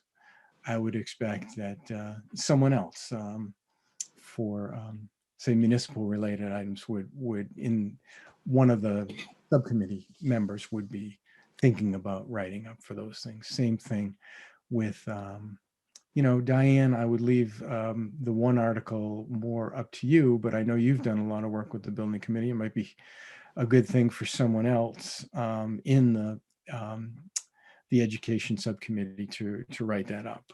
So once again, I'm not mandating that, but I'm putting out things for folks to think about. Any talk about what I just said about the articles discussion, because I want to get into later the budget process and how we're going to contemplate all the warrant articles when we actually have to vote. But let me just stop there, stop talking, and I'll let anybody else jump in as they see fit. So Peter, we should send an email to Jane if we have a particular desire for an article. Yes.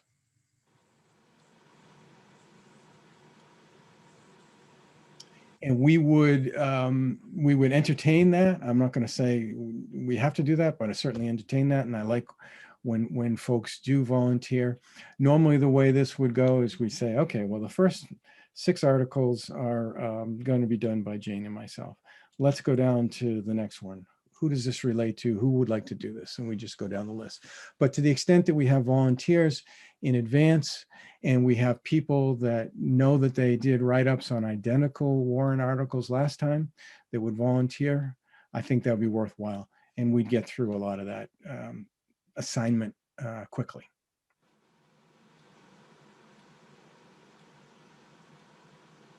Okay. I just thought I'd talk about schedule. Jane has sent out the schedule, but I just want to kind of reiterate that thought process in your mind, because I'm thinking more of the budget process here, but just it's our overall process. So in early February, we're going to have the municipal and the school budget presentations to us. So I would expect that obviously those folks that are in those subcommittees would be there, and then, you know, really engaged in asking questions to that group as those presentations come up. That does not let anyone else off the hook, but those folks that have to do the presentations, have to do the write-ups, it's really worthwhile for you to be asking those questions and really dig in those meetings. So the municipal, as I said, in school is February 9th. The first public hearing regarding the warrants is March 8th. So what we need to do is we need to settle beforehand who's going to be writing up those articles. This is something that Julie Bride, I think, was the one who instituted it. It's much better if you know you're writing an article when that warrant comes up and it's up for discussion. You will definitely be engaged, and you will be asking questions because you know you've got to write it up. As I said, this is not a pass for everybody else, but it's just more, let's get people knowing what they're going to do. We have to do. Oh, can I interrupt you there? Yep. We heard some talk that they're going to kick town meeting off to an outdoor meeting in May or June. So are we going to keep the same timeline and be ready as usual, even though town meeting may be delayed for a month or two? We're not talking about delaying town meeting at all. So we're going going have for it May. as usual, but outside? I mean, last year we delayed it to have a nice warm. No, we didn't delay it to have a nice warm. It was a lot of chaos around COVID being new, never having an outdoor town meeting, wondering what we could do. We have a lot more, sadly, experience in handling this. So we have not at all talked about moving from May 3rd. Things could change, but as of now, it's May 3rd, it's outside. Okay. Yeah, it's a good question, Jim. I would like to keep the mindset that we're going to have May 3rd and we have to meet those dates. As you recall, it can get really tight around there, and there's a fair amount of work associated with those write-ups, and I just want to make sure that we're kind of meeting those. Those FinCom subcommittee reports are scheduled right now for March 16th. So that's not that far away when you think about it. So we got to think about starting to have those meetings with the municipal leads and the school leads to get that whole process going. And I can talk to the chairs of those subcommittees to make sure that we get that moving. Peter, I'm sorry to interrupt you, but I don't want you to go much further without appreciating that I am a brand new FinCom member. Mm-hmm. So much of what you're talking about, asking people to let you know what they're interested in, I don't even know what that is yet. And I'm not really sure what my role and responsibility is in this process. So, Sure. I'm not reluctant to participate. I just want to say, I don't know what I'm doing. So. Yeah. And I will second that. The first year is very difficult. Okay.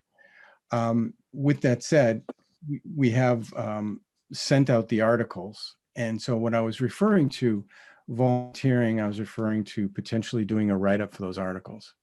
And I probably should have said that it'd be worthwhile for you to look at the prior town meeting book, and you can kind of see what we did for write-ups and how that really works.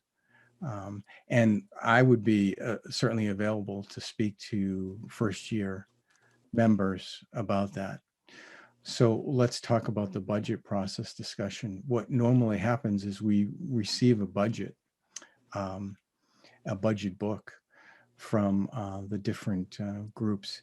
And then we kind of divvy out, and I'll use municipal as an example. We would divvy up the responsibilities within the subcommittee members to talk to different departments. So someone would get fire, someone would get police, and Tom would be leading that. So he would be asking folks, okay, what do you want to do? Or this is what I want to do.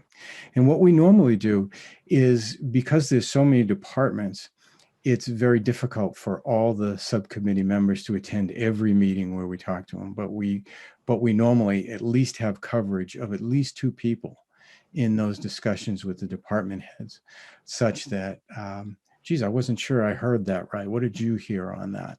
So when you do your write-up, you just have a better sense. And the department heads are very, very good as far as, 1, making themselves available, and 2, for the initial meetings, and 2, making themselves available for follow-up questions. In terms of what we do, Jane is going to send out, and this will help the first year members also. I should have mentioned that, but Jane and I spoke about this today. She is going to be sending out the prior presentations, subcommittee presentations that were done. So you'll exactly see what we did in order to do that. So that'll put it in focus a little bit for kind of what we do. Now, there's 2 parts of it. We do, 1, a presentation, it's a public presentation, and 2, we do a write-up that results from our findings in our presentation, our discussions. So Jane can kind of send out both those presentations and the write-ups to give folks a better sense of those. My plan also, Kate and George, is to have a conversation with both of you before we go into the budget meeting on February 9th. So I can walk you through the whole process. We can take this offline. Okay, good questions. Thank you for bringing that up. Also related to budgets is we need another volunteer, someone who can look at OPEB, okay? Other post-employment benefits is what OPEB is. And it's something that I actually did even as the vice chair last year. But as the chair, I don't think I should do it. But I would be certainly available as a resource in order to do that write-up. It's not that difficult, but it's something that should be done. And we should have more than one person that understands OPEB. So I'd look for a volunteer on that, and I would work with that person to work that up. Usually it involves a discussion with Pam, looking at what was previously done, understanding what the unfunded liability is, and Pam usually has all those numbers. And then the write-up is relatively simple, but we're looking for a volunteer there such that we have the knowledge base spread out a little bit. Okay. I also wanted to talk about when we do. Go ahead. I can vote, whatever you need. If you need a volunteer for that, let me know. For OPEB? Yeah. Okay. All right, Mike. Appreciate that. Let me see. I also want to have an open discussion about how we're going to get public to vet the warrant articles, get public input, deliberate and vote on those articles when we're in a Zoom world. It's going to be much more difficult. And I just want you to think about that. I've been thinking about too. If you think of all those articles and all those votes that we have to have and all the discussions that we have to have, you could easily see that taking at least a couple of nights. And I just want folks to think about the best way to do this. Yeah, we've been pretty good at right now, say I look at a tiling of all our folks, and we've been pretty good about raising our hand or whatever, about getting everyone to be able to speak. And I just want to make sure that we have a process that gets everyone's input, not that we're kind of having just a small percentage of folks giving their opinions and other folks just kind of sitting back. So I just want you to think about that. I am not going to have it necessarily be that for each warrant article, I'm going to, like a teacher, call on each individual person to say, what do you think? But I do want a process where we have a lot of discussion. And folks that have been part of this before realize that we've done a pretty good job in FinCom of doing that. But it's been a little bit easier. We've all been in the same room. And so we're just going to have to make sure that we come up with a way, and we've got time to think about this, but I'm just really putting it out to you to think about how we're going to do that, to make sure that we get everyone's input and we work with the collective intelligence of the group and not a small percentage of the group leading the conversation. So let me just sit back, and I don't know if anybody's got any thoughts about that. But it's a concern of mine that we can get it all done.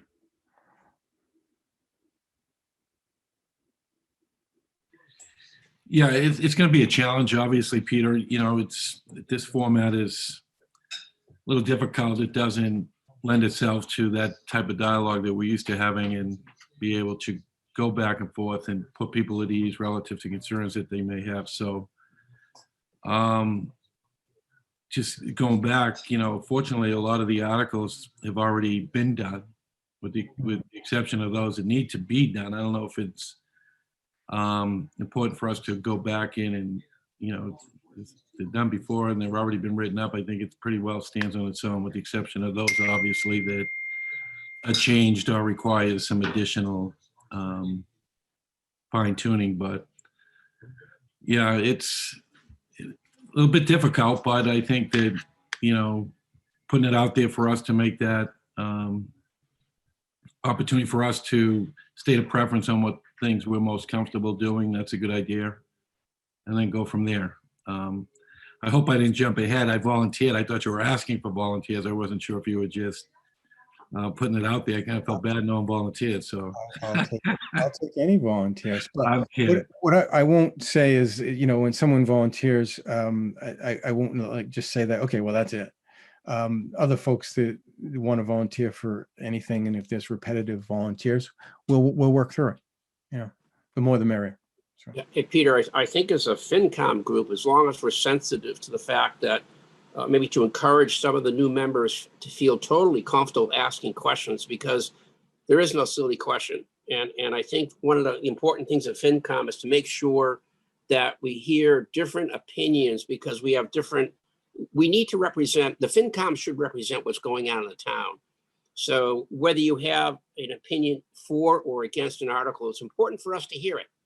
And I think FinCom can solve it as long as we're open and very receptive, which I think we always have been. My biggest concern is I don't know how you engage the public. That's the one I can't figure out, because some of us know each other and, you know, we can welcome our new members and help them. But I think for the public, it's got to be somewhat intimidating to engage in this process. And that I don't know how to do that, Peter. You know, unless you had I don't know what the lightning rod issues are this year. I think the school building is clearly an important issue, and maybe we just got to do some advertising and encouragement and really go out of our way to somehow get the word out there to the public. We really want your input. I guess the other one that had a lot of was the medical uses, but I think the presentation Rob did was phenomenal in terms of reaching out and engaging citizens in the process. So I think that's our biggest challenge. How do you make the citizens participate in this process who aren't on the FinCom? Yeah, there used to be a standard group of folks that were always at every public meeting with FinCom. And then we would get, for particular hot button issues, you've seen it, where the entire library room was full. Yeah. And we'll just have to see how that goes. And one of the things, it's difficult to know what those hot button issues always are. Some warrant articles you really don't think there's going to be really any discussion on, and they actually become really important, and a lot of back and forth on them. But I want to reiterate what George said, because I said that I think I've said that right when I started this as the chair, is when I look back at some prior chairs, one of the consistency that I see in the years that I've been here is they've always encouraged discussion. And I really want to reiterate what George said, is we really need that. And that's what I was trying to get at. I'm not going to call on everybody, but I really want folks to be jumping in, because when I look at what folks have done that are FinCom members and their background, we got a lot of smart folks here, and we want to hear from everybody. Peter, this is Jane. Angela. I'm, the people that have been on the board, they know that I'm relatively new. I've only have a year in. I've been a silent player for that time, just trying to sit back and learn. I don't think there's a really good onboarding process, to be honest with you. Joining last year, I was just kind of thrown in there. Nobody explained the process. I'm still where Kate said she is. And I have to be 100% honest with the board. I was last minute told to sit at a table with Tom to meet with the fire chief. Was never participated in any writing article, was never told what that process was. So, I mean, if the board, if the committee really wants people that are new members to participate and be a part of the, everything that's going on here, I think there needs to be a better process in getting us involved, because it's just, I mean, I'm just joining meetings, and really, a lot of this is still new to me. And, none of that was really, nothing was really explained to me. And I'm here again for the second year, and I honestly feel like I'm in the same place. Okay, well, I appreciate that feedback. I think what I can do is sit down with Jane. I thought there were some basic materials that were going out to folks, but we can talk about I that. think, Angela, you're referring to the subcommittee, when the subcommittee meetings that you Yeah, like I were. wasn't a part of any of the meetings. Just one day I just came in and I was thrown at a table and had a discussion, and then the article was written, and that was it. That was it for So Yeah. that's And really I good feedback. in all fairness, I think your first of all, your point is very well spoken and very valid. But you, as I recall, you were in the very last. You were thrown in at the very last second last year. You were very late in the process. It wasn't like this isn't your second full year. Like you're almost like a year and a sliver of another year. Right. Yeah. Peter, can I say something though? Because so I've been on the board now for I think almost 3 years, and I agree 100% with Angela. When I first got on here, I didn't have any material or anything. And I actually honestly feel that my only understanding of municipal town government was because of my state government background. Other than that, if someone's just coming in because if they have, I don't know, whether if they're a lawyer or a finance person, depends, whatever, coming into you're just sitting there listening and just like your head spinning. You're like, wait, what does this mean? What does this mean? Okay. And the acronyms too, like the assumption is that everyone on the commission, whether if you're new or not, that you just know how the town government, municipal government operates. And you don't. And I 100% agree with Angela, like the onboarding, like something has to, like if you want to make it appealing for when terms are up and you want the proper representation of the town of Westwood, the onboarding has to be a little bit different. It's almost like you need definitely like a municipal town government 101, that type of thing. That's all. Okay. Appreciate that. Yeah, that's great feedback. Yeah, Lauren, it was years before I knew what OPEB stood for. I just found out what OPEB stood for. No, I'm just kidding. No. I cheated. I asked Mike Powers and he gave me the answer. I deny that because we can't talk outside the meeting. That's what I was talking about. Yeah. But, and I say that jokingly, but, and I agree, Angela and Lauren, with your positions as well. Pete and I started 6 years ago, and I'm going back, and we just same thing. You're thrown into it. I think there's a lot of concerns around violating that open meeting law and who can you talk to, when can you talk to them, and that really needs to be clarified. And then once we get, I can't imagine that there isn't some level of conversation that needs to be had, should be had, to bring people's knowledge up. That can't be done, in a form that outside of this. So I think, great points, Angela and Lauren. I think you're right on. And as you look at the makeup of the group, that's going to be a challenge that's, you know, that's going to be with us until we can somehow resolve that, but good points. Peter, when I started, I don't know, 8 years ago, Pam sat down with all the newbies and gave us the 101 of the municipality. Does she no longer do that? So just to refresh everybody's memory, Pam actually did that for the entire FinCom last December. We had that meeting where we went soup to nuts. Dottie came in, Pam came in. We did an overall of the whole entire process. And that was just last December. So I think some of this is there's so much to learn and know. And some of it is because of the nature of the work that's being done. You know, when we have that February 9th, the budget, which Pam will do the overall budget for the town, and then municipal will be done and schools will be done. It's such a short window of time for when the subcommittee then sits down with the department heads. I think Angela's point is a really good one. Usually everybody's scampering around to, you know, the subcommittee chairs are, you know, everybody's sort of deciding who's going to meet with who, and maybe a good thing to do would be to have the chairs for both subcommittees, ed and municipal, have a meeting first with their groups. And I don't know that that's ever been done, but I just, when Angela said that, just made me think, even, you know, if it's a phone call, so people can sort of understand the process. And we'll know after that budget meeting on the 9th, we'll have the budget. And so you will start the planning for that.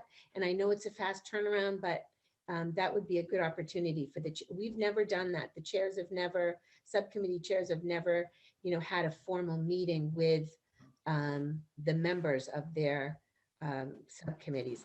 And the Yeah, other, one of the unfortunate things of where we are, when I was the municipal chair, which was a couple years ago, you know, we were together in a meeting. So at the end of the meeting, we just said, oh, let's come over and let's talk about this. Let's talk about what our roles are going to be, who's going to do what, and everything like that. So that's a little bit more difficult now, but not impossible.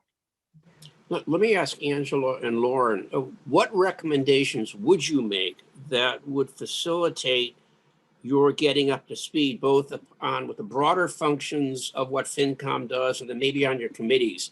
Because I'm wondering if there's some way I think we have to maybe focus on how do we help new members, especially in the Zoom world. But it would assigning you to work with a member, Mentor.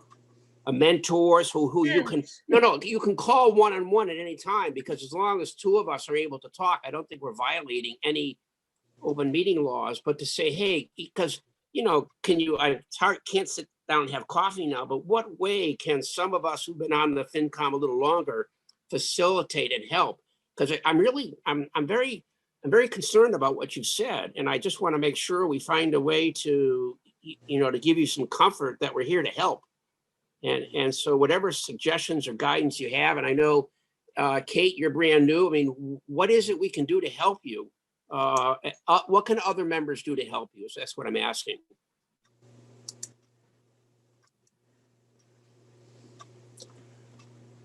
Or just think about it, okay? You know. Yeah, sometimes it's hard to answer a question you don't know what you don't know type of thing. I certainly would volunteer if any member, you know, wants somebody to help them or to reach out, whether it's on the specific of what you're working on or just the process, or, you know, what's OPEB or what does all this stuff mean. I would be more than willing to help, and would actually just be very happy to do that if I can provide assistance to anybody. But I think one thing, George, right? So we're talking, I mean, Peter's looking for volunteers to write articles, right?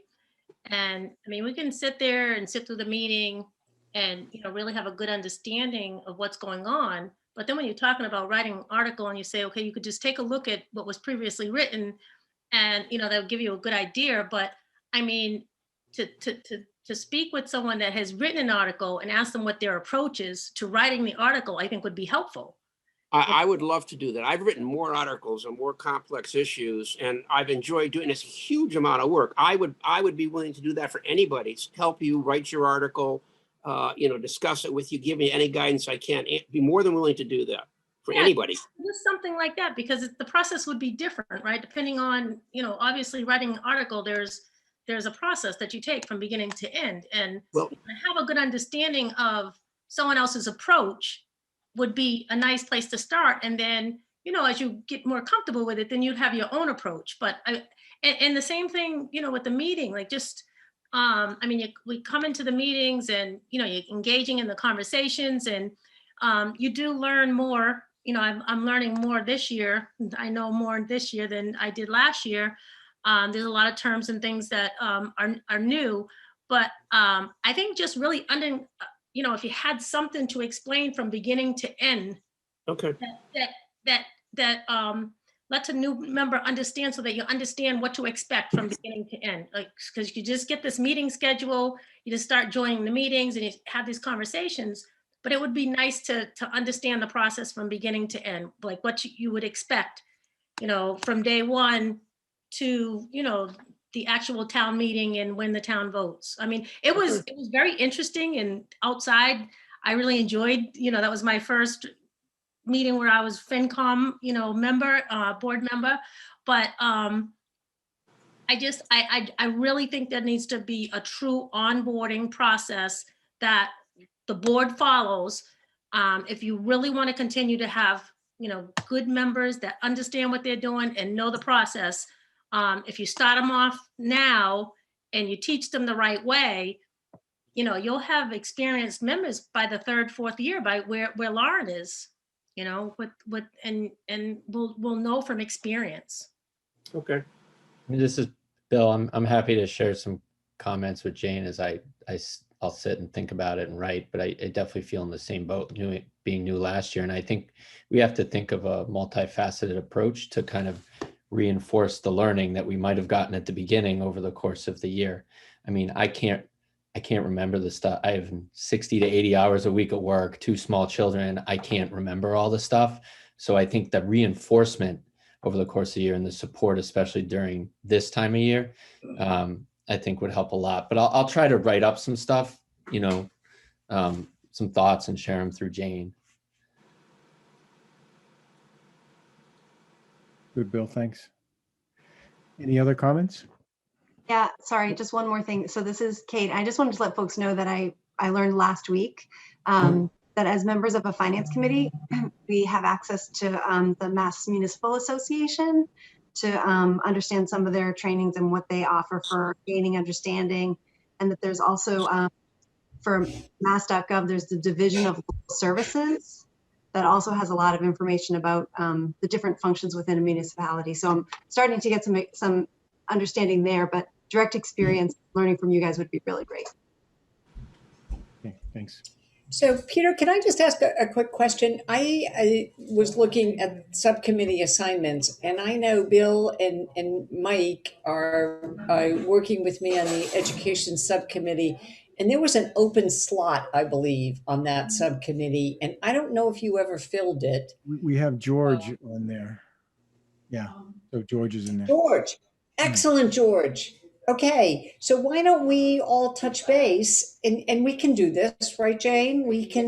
The subcommittee can touch base to just talk about process, not to deliberate. Is that true?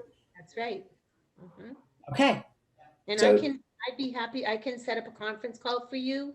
So Diane, we can loop in tomorrow and I can set that up for you. Great. So George, Bill, and Mike, look out for that, and we'll do that. Jane, if for some reason a subcommittee felt they were getting close to, that they might actually do some deliberation, can they just post that meeting? Can they? I was just going to say, it's better Yeah. like, safe than sorry. If we were going to do that, we should just post it. Right. And So that means, that means if we post it, it's been publicly posted. So that way, if you go into the deliberation world, you're not getting yourselves in trouble. Okay. That's exactly right. And Right. members of the public have access. Right. Yes, we can set up a link and we'll do all, and I think that's what we want to do is. So now the public can know how much we don't know. And honestly, just to the newer members, everyone feels that way at the beginning. You have a ton of information coming at you, and we do the orientation and we talk about the book, and we do have we do a lot of send a lot of information your way, and it just is overwhelming. And I think, and our timing is that we start in September and we fly through till the end of March, so it's an awful lot coming at you. And Lauren last year did she was on the planning, and she wrote articles, and she did, so I'm laughing thinking about the fact that you don't feel like you're capable, because you did an amazing amount of work last year and you did it very well. So I just want to sort of, let people take that as a perspective that, you're doing this is a volunteer thing, and you're doing an enormous amount of work and doing it very well. So Maybe if I can offer this up, maybe Peter, it would be wise to put on a future agenda this particular topic. We can give it some thought and then come in with some ideas that we can get that maybe formalize the whole onboarding process. Yeah. I think of the gaps in the meetings and the amount of time that might be available during parts of the year. There's certainly ample time to get together. In the Zoom world, it's different, obviously, but yeah, maybe that's a future agenda item. Let's finalize a process and move forward with it. Yeah, I'll discuss it with Jane. I think we'll get we've got some inputs already. We'll get some inputs from Bill, and we'll try to collectively put that together. And then we're not going to just let it sit. We'll talk about it in a later meeting. Peter, you were trying to get in, so let me let you jump in. A suggestion, Bill Bruce a moment ago offered to write up some background. I would be interested in seeing that. I suspect others would as well. And just a reminder, this is not the first time this has come up. It often comes up in our June reorganization meeting when members reflect, and I know it came up last June. So, and June would be a perfect time. I think George Hertz, who's been with us for a very long time, has offered to be a mentor and to sort of, maybe oversee a mentoring program in his role as the vice chair. And I think June would be the time when we this year was unusual. We didn't know who our new members were going to be, but usually in June we have our new members in place. And the summer, just to have a mentor and to have some kind of a process for onboarding, that would be, we would have time and space then during that. Yeah, Jane, the only thing I would add, if it's okay with Peter, I would, in the interim, I would be more than willing to be available to anybody who has questions, would like some guidance, and clearly would be willing to help anybody with write-ups. And as a matter of fact, when I've done write-ups in the past, sometimes there's been another board member who's edited for me. And especially if there was a pro and con issue going on. But if somebody wants just some guidance in terms of how you do the write-up, some very low-key editing, I'd be more than willing to do that. Yes, and I have some articles that George has written in the past for a lot of different issues that you'd be happy to read if you're looking for a well-written article. So I'll put that out there too. Yeah, and I second what George is saying. I too would be available to have conversations with anybody, but Jane and Peter, perhaps we should run this by Pat Ahern just to make sure that we're on solid footing relative to the level of discussion that can be had outside the public meeting. And if this mentor type situation is doable, let's give each other our contact information, do it tomorrow. Somebody, because if you're in a meeting right now and you're feeling, if you're confused and you're not being able to truly benefit from the dialogue because you don't understand it, the quicker we put that to bed, the better it is for everybody. So that'd be my recommendation. You're not deliberating. That's the big key, is that you wouldn't be deliberating on any current articles before the FinCom. You certainly can be talking about process. There was a in the Q&A, Ellen Rawlings said, I think Peter Lentz, you had said, we used to have people who, members of the public who would be coming to all of these meetings. And Ellen Rollins said in the Q&A that we are still here, and she put a smile face with it. So just so people know that Well, good. the I'm glad someone, public are here and listening. the more the merrier. That's right. Okay, these are really good inputs. And anything else from folks? All right. So let me see. So I will, I'll definitely be meeting with Jane shortly on, as we encapsulate a lot of what was discussed here.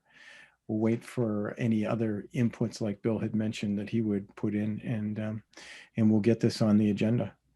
And I think, you know, George and Mike's offer, I would reiterate that. And I think we've always been open to talk to anybody, but you're right. I think maybe some of the discussions around the open meeting laws got some people gun shy about asking things. So, Peter, thank you for giving us the opportunity to have this conversation, because I mean, I feel better already. good. Put it out there. It makes me feel better. Well, I'm glad you brought it up, and you and Kate and Lauren. Yeah. Okay. Let me see. Is there any other old business? Well, we have not approved the minutes from our last meeting, which was in November. And I have some comments about those minutes. I think our last meeting was December. December. It was a joint meeting, and because it wasn't our meeting, we don't have the minutes to approve that last meeting in December. We did have minutes from the prior meeting. Did we?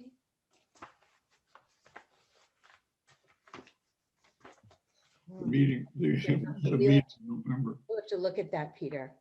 I thought all minutes We had have been. minutes from that meeting. Okay, so Peter, we will look at that. We thought we had those approved. I apologize. There was, Jane sent a copy of those to you. It was included in the material available for tonight. All right, in any case, I do have some comments that I would like to make. Sure. Not sure if you want to approve those minutes or not, but the minutes are one of the mechanisms by which George Hertz referred to engaging the public, and the minutes are now being posted on the commission website as I requested, which is, I think, a good thing.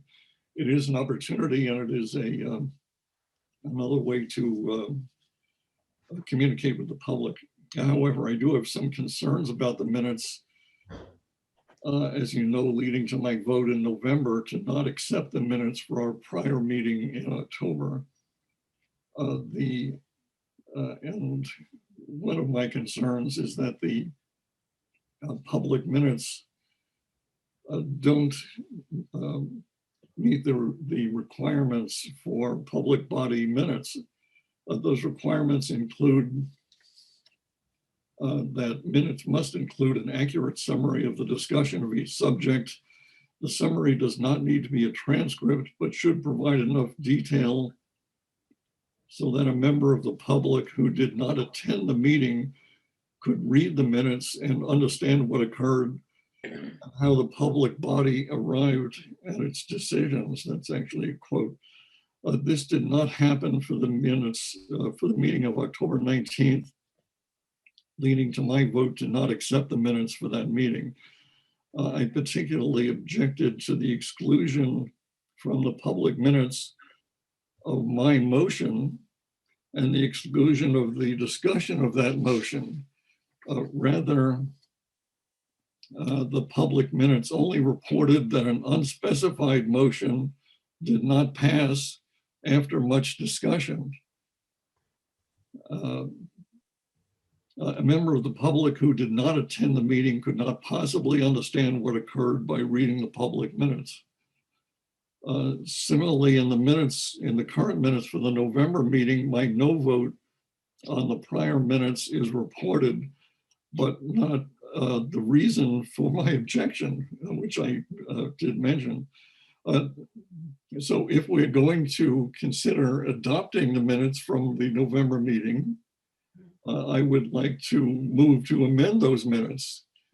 Perhaps I should ask first whether we're going to approve the minutes from the November meeting or not, or we're going to move to approve those. We're going to have to approve those later, Peter. They're not part of the agenda here. They probably should have been, if we haven't approved them.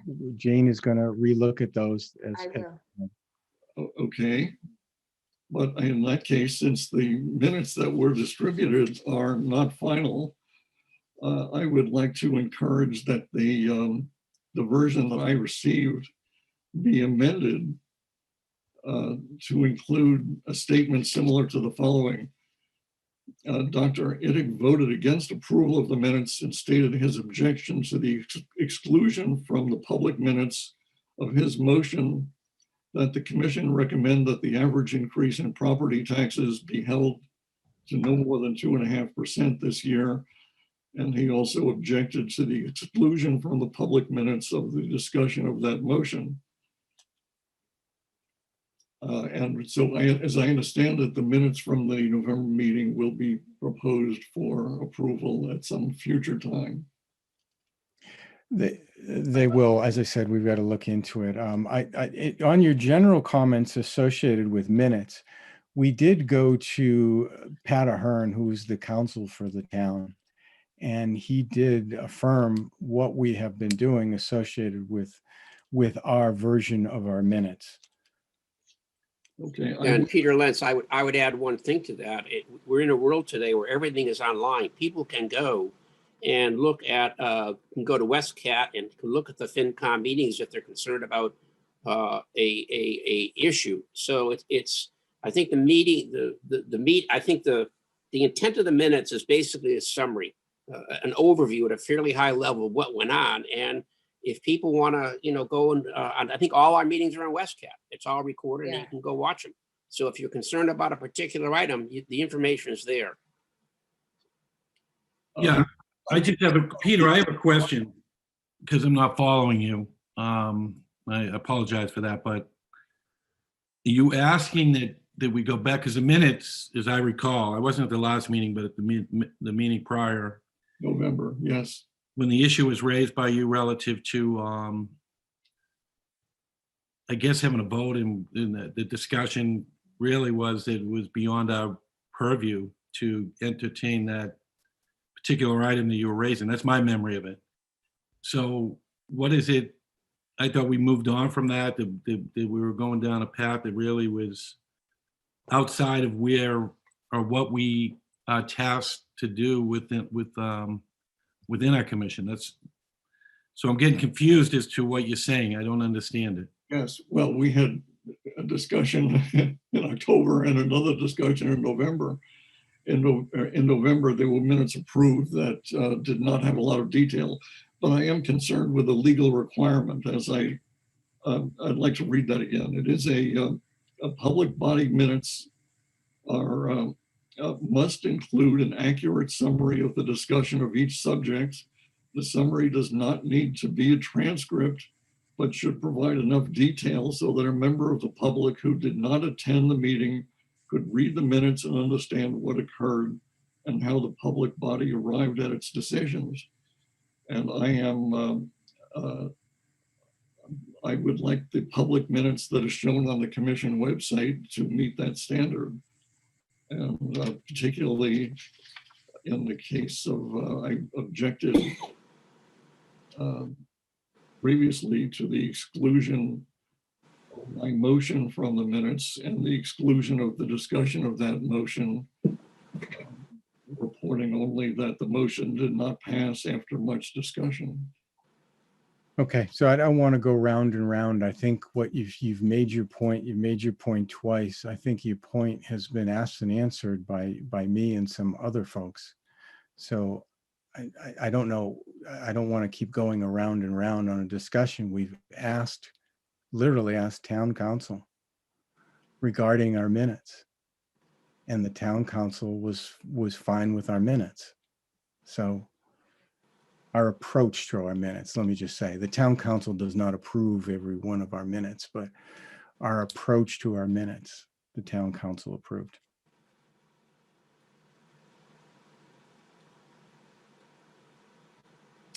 So, is there any other new business? The town council approved of what? We showed your objection to the town council, okay, and asked his opinion about our minutes. And the town council did not have any problems with the way we were doing our minutes.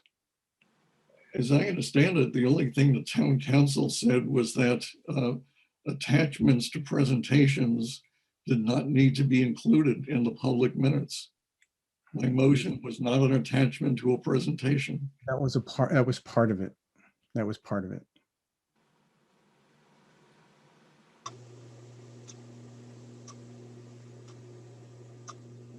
So I don't know what else to say to you, Peter. I don't think the town council advised that motions may be excluded from the public minutes. If so, maybe you could clarify that with the town council and let me know. That seems extremely unlikely to me. No, I've been to the town council already. I'm not going to go back again. Included? He did not specifically say that, Peter. But I'm not going to go back to him again. What we've been doing with our minutes is consistent with what other committees do, and what the town council has said is okay. No, it's not okay. Well, that is your opinion, Peter, and that's noted. Okay. It is also an issue of a legal requirement about what should be in the public minutes. Okay. Asked and answered. I don't know that we should continue to repeat the exact same thing. You've made your point, and we've answered your point.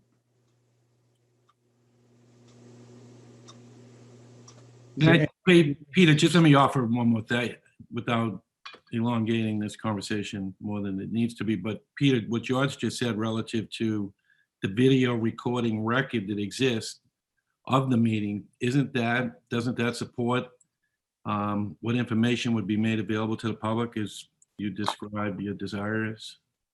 That is not the public minutes. The public minutes are posted on the commission website. I think really what George was saying, as a practicality, everything, all the information is available. And someone for any of the committees within and the meetings within the town of Westwood, no one is going to get the entire story by just looking at the minutes. And so if someone was logical and wanted to know that entire story, they have the ability to look at WestCat. That goes for FinCom, that goes for any other committee. That goes for the select board.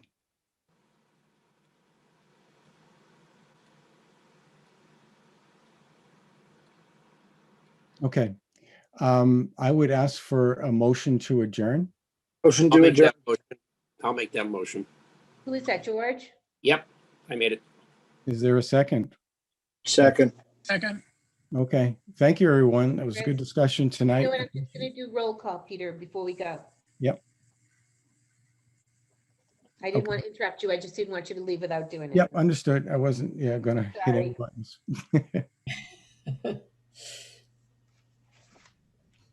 Do you have any, am I interrupting you, Peter? Are you No, ready? go ahead if you want to do the roll. Peter Lentz, I agree, or yes. Bill Bruce, Yes. Jim Ferraro, Yes. Lauren, Yes. Craig has left the meeting. George Hertz, Yes. Angela Hughes, Yes.